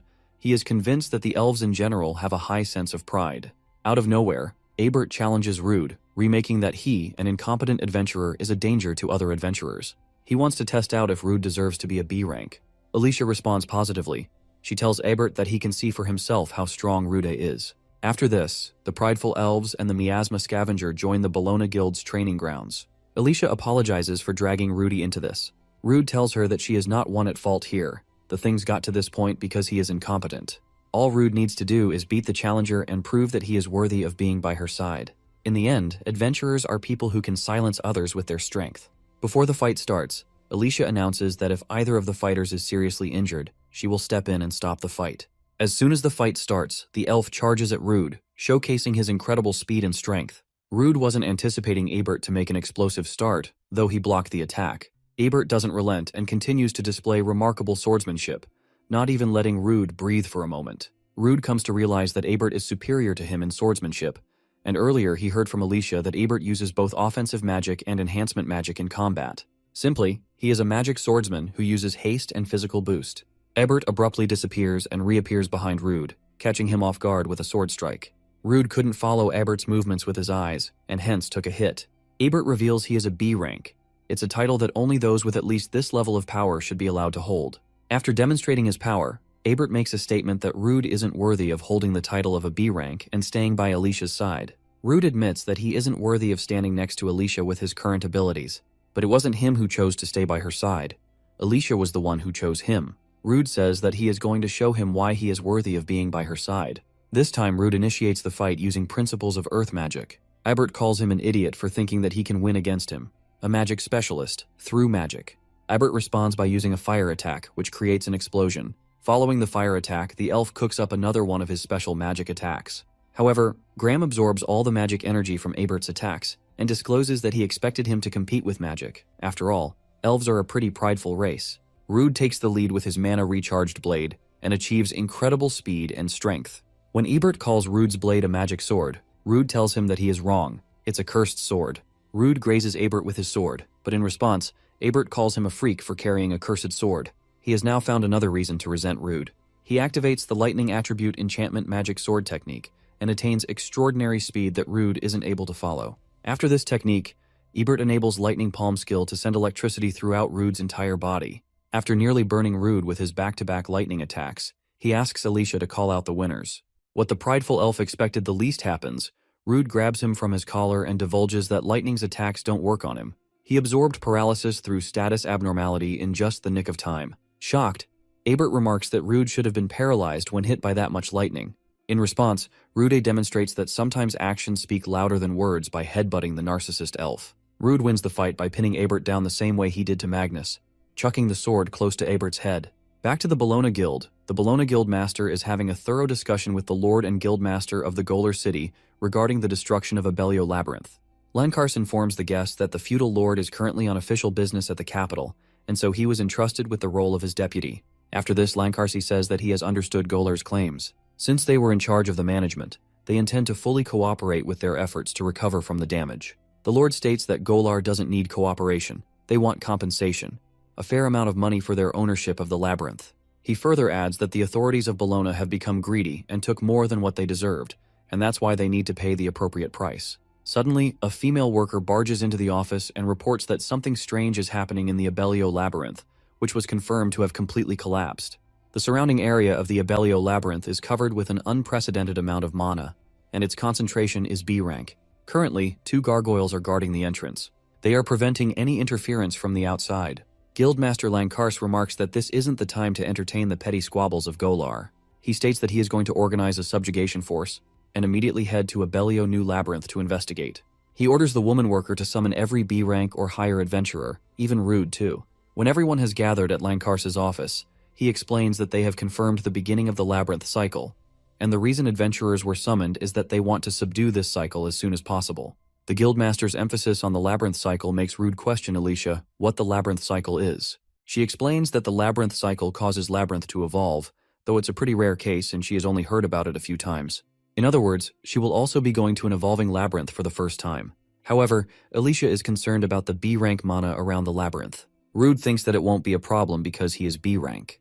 Moreover, they are being accompanied by A ranks. Abert seems to have heard Rude and Alicia's conversation. He approaches Rude and tells him that he must not underestimate the gravity of the situation. Ebert explains that if the concentration around the Abellio Labyrinth is B rank, then the concentration of mana inside the labyrinth is at least A rank. In the worst-case scenario, the mana can be S rank. Alicia also adds hearing about the labyrinth's evolving stages through the reports. like a chrysalis. If this chrysalis emerges, the surface will be flooded with mana. And since Golar and Bellona are in the range, the possibility of receiving catastrophic damage is very high. Lankhars motivates Rude, remarking that there have been very few labyrinth cycles, and there are many mysteries left unsolved. He reassures Rude that these are all just needless worries. Since Rude cleared the dungeon originally, Lankhars says that he will be counting on him. Later, the chosen adventurers make it to the labyrinth. Outside, the gargoyles are guarding the place, just like the woman worker from the Bellona Guild reported.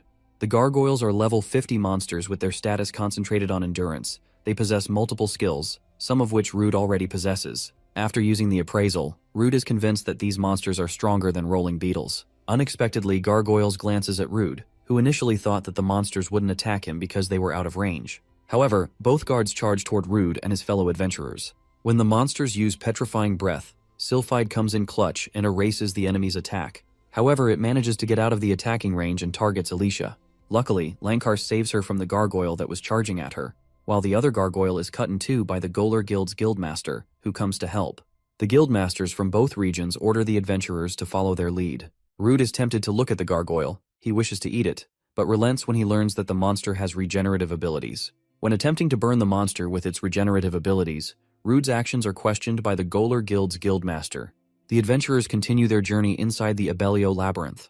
Only a few days ago, the labyrinth had excess miasma in its atmosphere, but now the density of miasma is less, indicating that the nature of the labyrinth has changed. Rude points out that the shape and layout haven't changed that much. Alicia replies that regardless of whether there have been changes or not, they still need to be careful. They don't know what's going to happen when they get to a deeper layer. Whether the dungeon's layout changes or not, the monster's strength growth is inevitable. The adventurers are welcomed by a bunch of ugly monsters. Lankhars chooses to fight the big one, the boss of those ugly monsters, and orders the rest to prepare to fight the tiny ones. The Golar Guild's guildmaster activates his special skill, Warrior's Honor, which allows the adventurers around him to have increased physical attack power. When the battle between humans and monsters begins, humans appear to have a bigger hand in the fight. Meanwhile, Rude discovers that Warrior's Honor didn't work on him. His abnormal status nullification skill nullified the buff. Lankhars has chosen his opponent.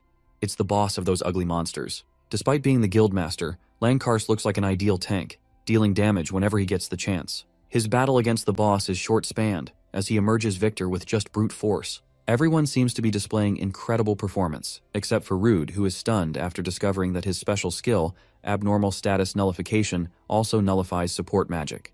When one adventurer struggles, the rest decide to cover for them. One adventurer remarks that the monsters they are up against are hard to understand, and their weakness can't be easily found. His party members suggest they power through these monsters by force. It's the only way. Everyone gets back to work, and each of those adventurers showcases the skills they specialize in. Although the monsters appear to be stronger, the adventurers' incredible teamwork made them champs. Right after the tiny monsters are defeated, the adventurers are attacked by another monster that has been hiding underground this whole time. This monster appears to be a hybrid of regular insects like a beetle and a centipede. Once again, the adventurers' teamwork allows them to overpower this monster.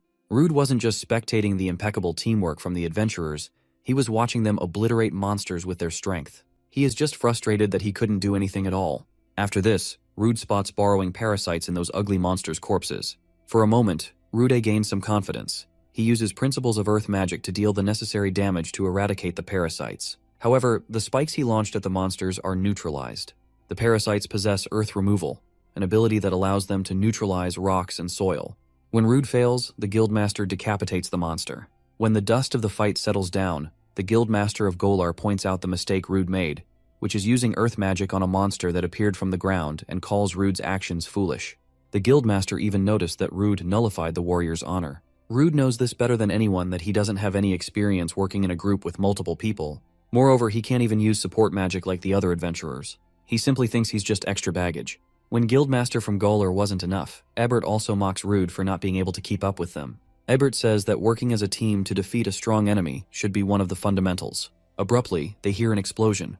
When they turn their head, they find Lankhars fighting the giant monster controlled by parasites. Lankhars notices the corpses parasitizing. Right after the transfusion, the monster's injured parts regenerated and its fighting power also increased rapidly. Golar Guild's master takes the monsters lightly until he is bitten by an insect that petrifies them. In just a few moments, everyone turns into stone statues. However, the adventurers are conscious of their surroundings despite being in a petrifying state, especially Lankhars, who is watching his imminent death. He is saved by Rude, who uses thread manipulation and pushes him backward. Rude wasn't affected by the petrification effect because of his abnormal status nullification. Moreover, he isn't alone. He managed to save Alicia by using the substitute skill on her.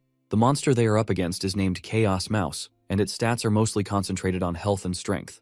Among the monster's many specialties, it stands out in close combat and regeneration.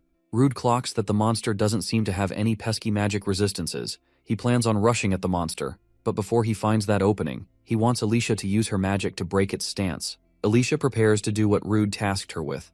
She summons Nomia and Sylphide and makes the spirits launch special attacks, knocking the Choa's mouse. The monster transforms and grows a mouth at the place where you shouldn't have a mouth. This indicates that no matter what stance the monster may be in, it would transform.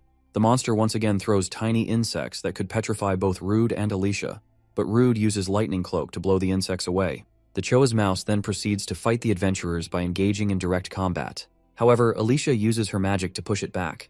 Rude makes the most out of this opportunity by utilizing his skill Flash Step and then slashing the airborne monster, though he doesn't quite hit the monster, as the monster alters its trajectory. When Rude lands, he finds himself in a pinch. The monster jumps at him from behind. In this critical moment, Lankars jumps in and bodies the monster. Rude asks Lankars how he broke through the petrification. He replies that he circulated the magic power inside of his body that allowed him to remove the petrification effect. Lankars gets ready to strike, and so does Rude. Rude pours mana into his sword and effortlessly makes a clean cut, chopping the monster off in 2 halves. Rude discovers that he can control the amount of mana he puts into his sword. One of the monster's special skills is regeneration, and when it begins to regenerate, Rude throws venomous stingers to prevent it from regenerating. Alicia is awestruck after learning that Rude's venomous stingers are inflicting the poison faster than it can regenerate. Rude reminds Alicia that the attack he just used, he acquired it from the miasma dragon. Alicia credits Rude for saving everyone. Lankars requests Rude reveal his secrets to everyone. Rude also thinks that he won't be able to save everyone without an explanation. Soon after, he recovers every adventurer and then shares his story. Lankarsi says that Rude's story is hard to believe, but after seeing him fighting earlier, he is convinced that Rude does possess the monster's skills. Ebert thinks Rude is wonderful. He remarks living a long life, but hasn't seen anything like this miracle. Rude reminds him of the insults that were directed at him. Despite those insults, Ebert now calls him someone suitable for Alicia. When one adventurer asks Rude if he really can eat monsters, Rude replies that he is going to demonstrate eating monsters, only if they don't mind. Rude explains that each one has to be thoroughly cooked over a low flame until the insides are completely cooked. Then he has to get rid of the smell with herbs. After this process, he can eat delicious-looking and aromatic food. The fellow adventurers are tempted to look at Rude's special mouth-watering mole crickets and gargoyles. The guildmaster of Golar's guild asks Rude if he also recovers magic power in this way. Rude corrects him, and remarks that this isn't magic. What he recovers from eating is mana. The guildmaster didn't sense any evil stench that wafted from the demons, but rather he felt divine energy coming from it. Afterward, the guildmaster from Golar suggests they should return and wait for the backup because they don't have much information about the monsters in the labyrinth. Lankars replies that the more time passes, the further the labyrinth cycle advances. Lankars is grateful that he has such reliable comrades like Alicia and Rude, so he plans on conquering the labyrinth without any backup. Rude informs everyone that if the typography of the dungeon hasn't changed, then they should be reaching the boss room in just a bit. However, they face another challenge. The last time Rude and Alicia came to the labyrinth, they broke through the blocked path to reach the miasma dragon. Their actions brought about the path to be covered more with debris and rocks. They completely forgot about the collapsed ceiling. Lankars is a little disappointed. After coming to this point, he has no choice but to return. Rude recalls how the Choa's mouse made his principles of magic earth redundant, and since he has consumed some of its meat, he now possesses its original skill soil and earth removal. Rude uses that skill and makes the rocks disappear, opening the route to the boss's room. Later, the adventurers find the Egg of White Dragon in one of the labyrinth's rooms. Despite being a guildmaster, Lankars has never seen one in real. He has only known about their existence from books. It's a dragon of legend that cycles between life and death. Lankars explains that when its physical body is destroyed, its soul reincarnates and is made new by using a labyrinth as a nursery. Even after a physical body dies, the knowledge stored within its soul does not. It is also rumored to be able to understand human language. Moreover, it is said to have wisdom capable of seeing into the future. One of the adventurers says that it's just an egg in the end, and tries to break it before it hatches. Despite Lankars's warnings, the adventurer attempts to break the egg. However, before he can make it to the egg, he is hit by a tentacle that emerges from the egg. At that moment, the egg appears to have more than just one tentacle, and seems to be protecting itself. Lankars discloses that the attack from the egg was its self-preservation instinct. He tells the adventurer who approaches the egg to stay behind because, despite its state, it's still a true dragon. In an attempt to check out the wise dragon's skill, Rude uses appraisal. However, he learns that its status is completely hidden. When one adventurer suggests they should return and wait for the reinforcements, the guildmaster from Golar says that no matter how many S-classes they have, they can't stop it. Nevertheless, Langkars is planning to prevent it from hatching. He needs support in killing the monster. While everyone aims for the egg's legs, Langkars flanks and cuts off its limb. But the eggs grow back the limb in just a few seconds, leaving everyone in shock. Since Langkars's attacks aren't effective, he asks Rude for a favor and tells him something while the dragon inside the egg roars. When everyone is covering their ears, Langkars charges at the monster and cuts off one of its limbs. When he tries to climb up the egg, he is caught by a tentacle that comes out from the ground. In a desperate situation, when Langkars is about to give in to the dragon, Ebert and Golar Guild's guildmaster cover him. Langkars quickly recovers and goes for an all-out attack, severely injuring the egg. After this, Rude goes for the finishing move. He easily cuts through the egg with his mana-infused sword. Despite Rude's best efforts, the main body of the wise dragon is unharmed. Only the exterior covering it was cut in half. Alicia commands Sylphide to use the opening to finish off the enemy. However, the egg closes before Sylphide's magic makes contact. The guildmaster from Golar thinks that they can't get anywhere if the wise dragon keeps on regenerating. The circumstances unexpectedly shift from the adventurers having an upper hand to being at a disadvantage. The wise dragon emits aura that sends chills down our adventurer's spine. They notice that the egg is starting to look strange. Alicia concludes that the egg is hatching. Langkarsi shouts that they don't have any more time. They need to end this in just one powerful blow. The opponent's regenerative powers are a threat, but its legs aren't very durable. Langkars issues the order that everyone will attack together and create a small gap. The guildmaster from Golar secures the far right position, while Ebert and the adventurer with Wolverine-like claws take the far left area. The remaining two adventurers decide to focus on the enemies in front, and Rude and Alicia choose to take the ones on the left in front of them. Soon, everyone begins running toward the egg. When the monster goes into a quill state, it throws spikes at the adventurers. Luckily, one of the adventurers seems to be adept at using magic barrier. She protects her comrades with her special skill. She tells Langkars that she would be protecting him. He just needs to focus on attacking. Langkars puts his skill charge at work. By bolstering his magic, his next attack skill will have double the power. Although Langkarsi has activated charge, Alicia wonders how are they going to time-breaking legs. Rude tells her that he would handle that, and then activates Command, the skill that he acquired from the General Lizard. With the Command skill, he can speak to everyone through telepathy. He tells everyone that they will be breaking the reincarnating dragon's legs together once the countdown ends. When the countdown ends, every group cuts the egg's legs. The egg falls to the ground, which allows Langkars to strike it with his charge skill. The adventurers' impeccable teamwork allows them to beat the wise dragon. After using most of his magic power, Langkars weakens and is about to collapse. The guildmaster from Golar admits that defeating the dragon-wise without everyone's help would have been impossible. When the safety of every adventurer is confirmed, they celebrate defeating the wise dragon. The adventurer who joined forces with Ebert to break the monster's leg in composure decides to recover the wise dragon's magic stones and make a big profit. Normally, every dead monster drops magic stones when they die, but the adventurer doesn't find anything. Just as he realizes that there aren't any magic stones anywhere, he is attacked by the failed reincarnation of the wise dragon. The monster can speak human language, and it discloses that the body it is in won't last very long, and it has to wait for the next reincarnation. But before that, he targets the adventurers who disturbed his reincarnation. The guildmaster from Golar feels the chilling aura oozing from the monster. As he informs everyone about the presence of the monster, wise dragon Orphis gets closer to the adventurers. Every adventurer who was a part of the subjugation mission is stunned to see the new yet improper manifestation of the wise dragon. Even more, surprise is added to the mix when Orphis enunciates the words from human language. Langkars explains that among the dragonkin, the true dragon, who stands at the highest rank, are beings closest to the gods, capable of understanding human languages. The monster tries communicating with the adventurers, and the first thing it speaks up about is sensing a detestable impurity among the adventurers. Whoever they are, they resemble humans, yet are like monsters. He then tells the adventurers to entertain him by trembling in fear. The adventurer girl who covered for Langkars earlier is using the dark envelopment skill, which allows her to conceal her form completely. Abruptly, the monster starts to crumble, signifying that it's rotting away. Langkars tells everyone to attack while they still can, because they won't find another good chance like this one. However, not all adventurers have as much energy as they had before this subjugation mission. The adventurer, who was first to strike the egg, attempts to evade the monster's attacking range. However, the monster blocks the way outside using telekinesis, and says that even with just one hand, a mere rat extermination wouldn't be hindered. Lankars, being the esteemed guildmaster, responds in a way he normally does. The adventurers together jump at Orphis, but it doesn't take them a long time to realize that their attacks aren't landing. They deduce that their attacks are being read by the monster. Orphis isn't satisfied with the levels at which the adventurers are fighting. He demands that they entertain him some more. When they attempt to approach the monster, it flings them back. Alicia comes to check on Rude, but he reassures her that he is fine, though he has used up almost all of his mana in the previous fight. Seeing everyone struggling, Alicia decides to finish the monster in one go with her special move, Quintet of Spirits. She demands Rude relay the message to everyone.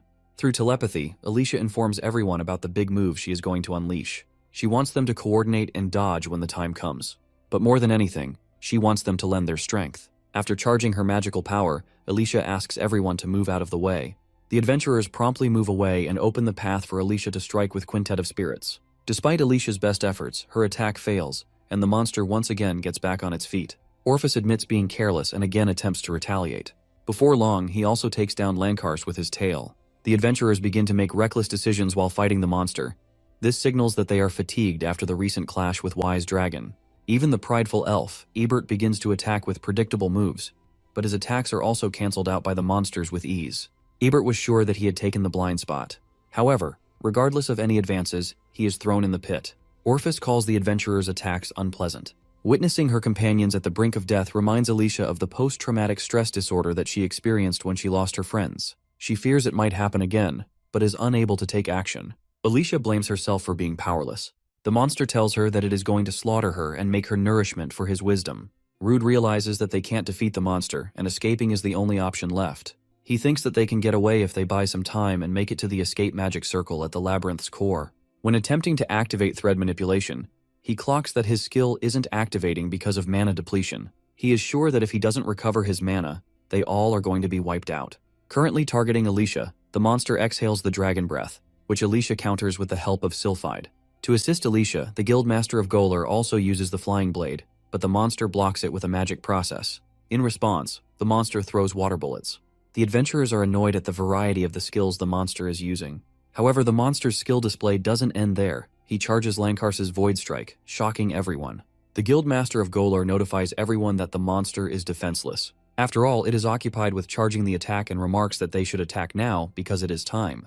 Alicia summons Urdiel and Wakyan to cover for her comrades. She uses her magic to add the buff, Water Lightning, to the Guildmaster's blade. The Guildmaster of Golar then rushes to take the monster down by any means possible.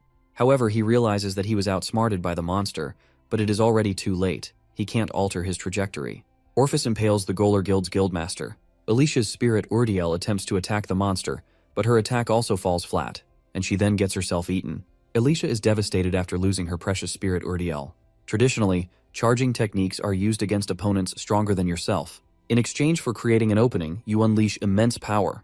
Orphis asks Alicia if she wants an explanation on why it used such a powerful attack against mere rats. The monster then explains that it used that charged attack to see the despair twist on the adventurers' faces. Orphis leans forward, aiming to taste the flavor of an elf. At the perfect time, Rude crashes into Orphis, saving Alicia, even if it's for a short moment. Rude's surprise attack appeared to be effective, as he was able to leave a grave injury on the monster's face, popping out its eyeball. After tasting Rude's surprise brutish attack, Orphis learns that Rude has consumed his eggshell and turned into a monster. Rude isn't in control of his body, though he is conscious and understands everything that is happening around him. An enormous amount of mana is circulating through his body, and he can't control it.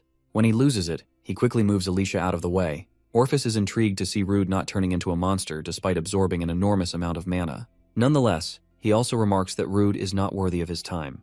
With every second passing, Rude's body is burning hot. He feels like losing himself and can't hold on any longer. The adventurer girl, a member of Lankars's subjugation team, tells Rude that his mana control is sloppy and helps him by placing her hand on his back and using an incantationless spell. After the help of the girl, Rude starts to feel mana harmonizing within his body. The girl then does another favor and hands him his sword. She asks Rude to exterminate the half-dead lizard.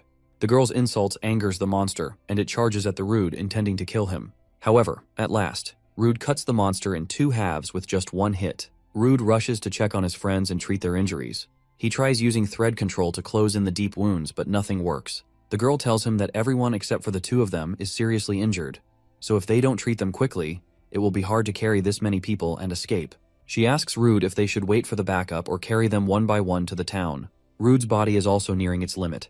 The girl forcibly controlled Rude's mana to temporarily strengthen him. In the state of agonal, the monster enunciates that it would not let them return unharmed and will take them with him.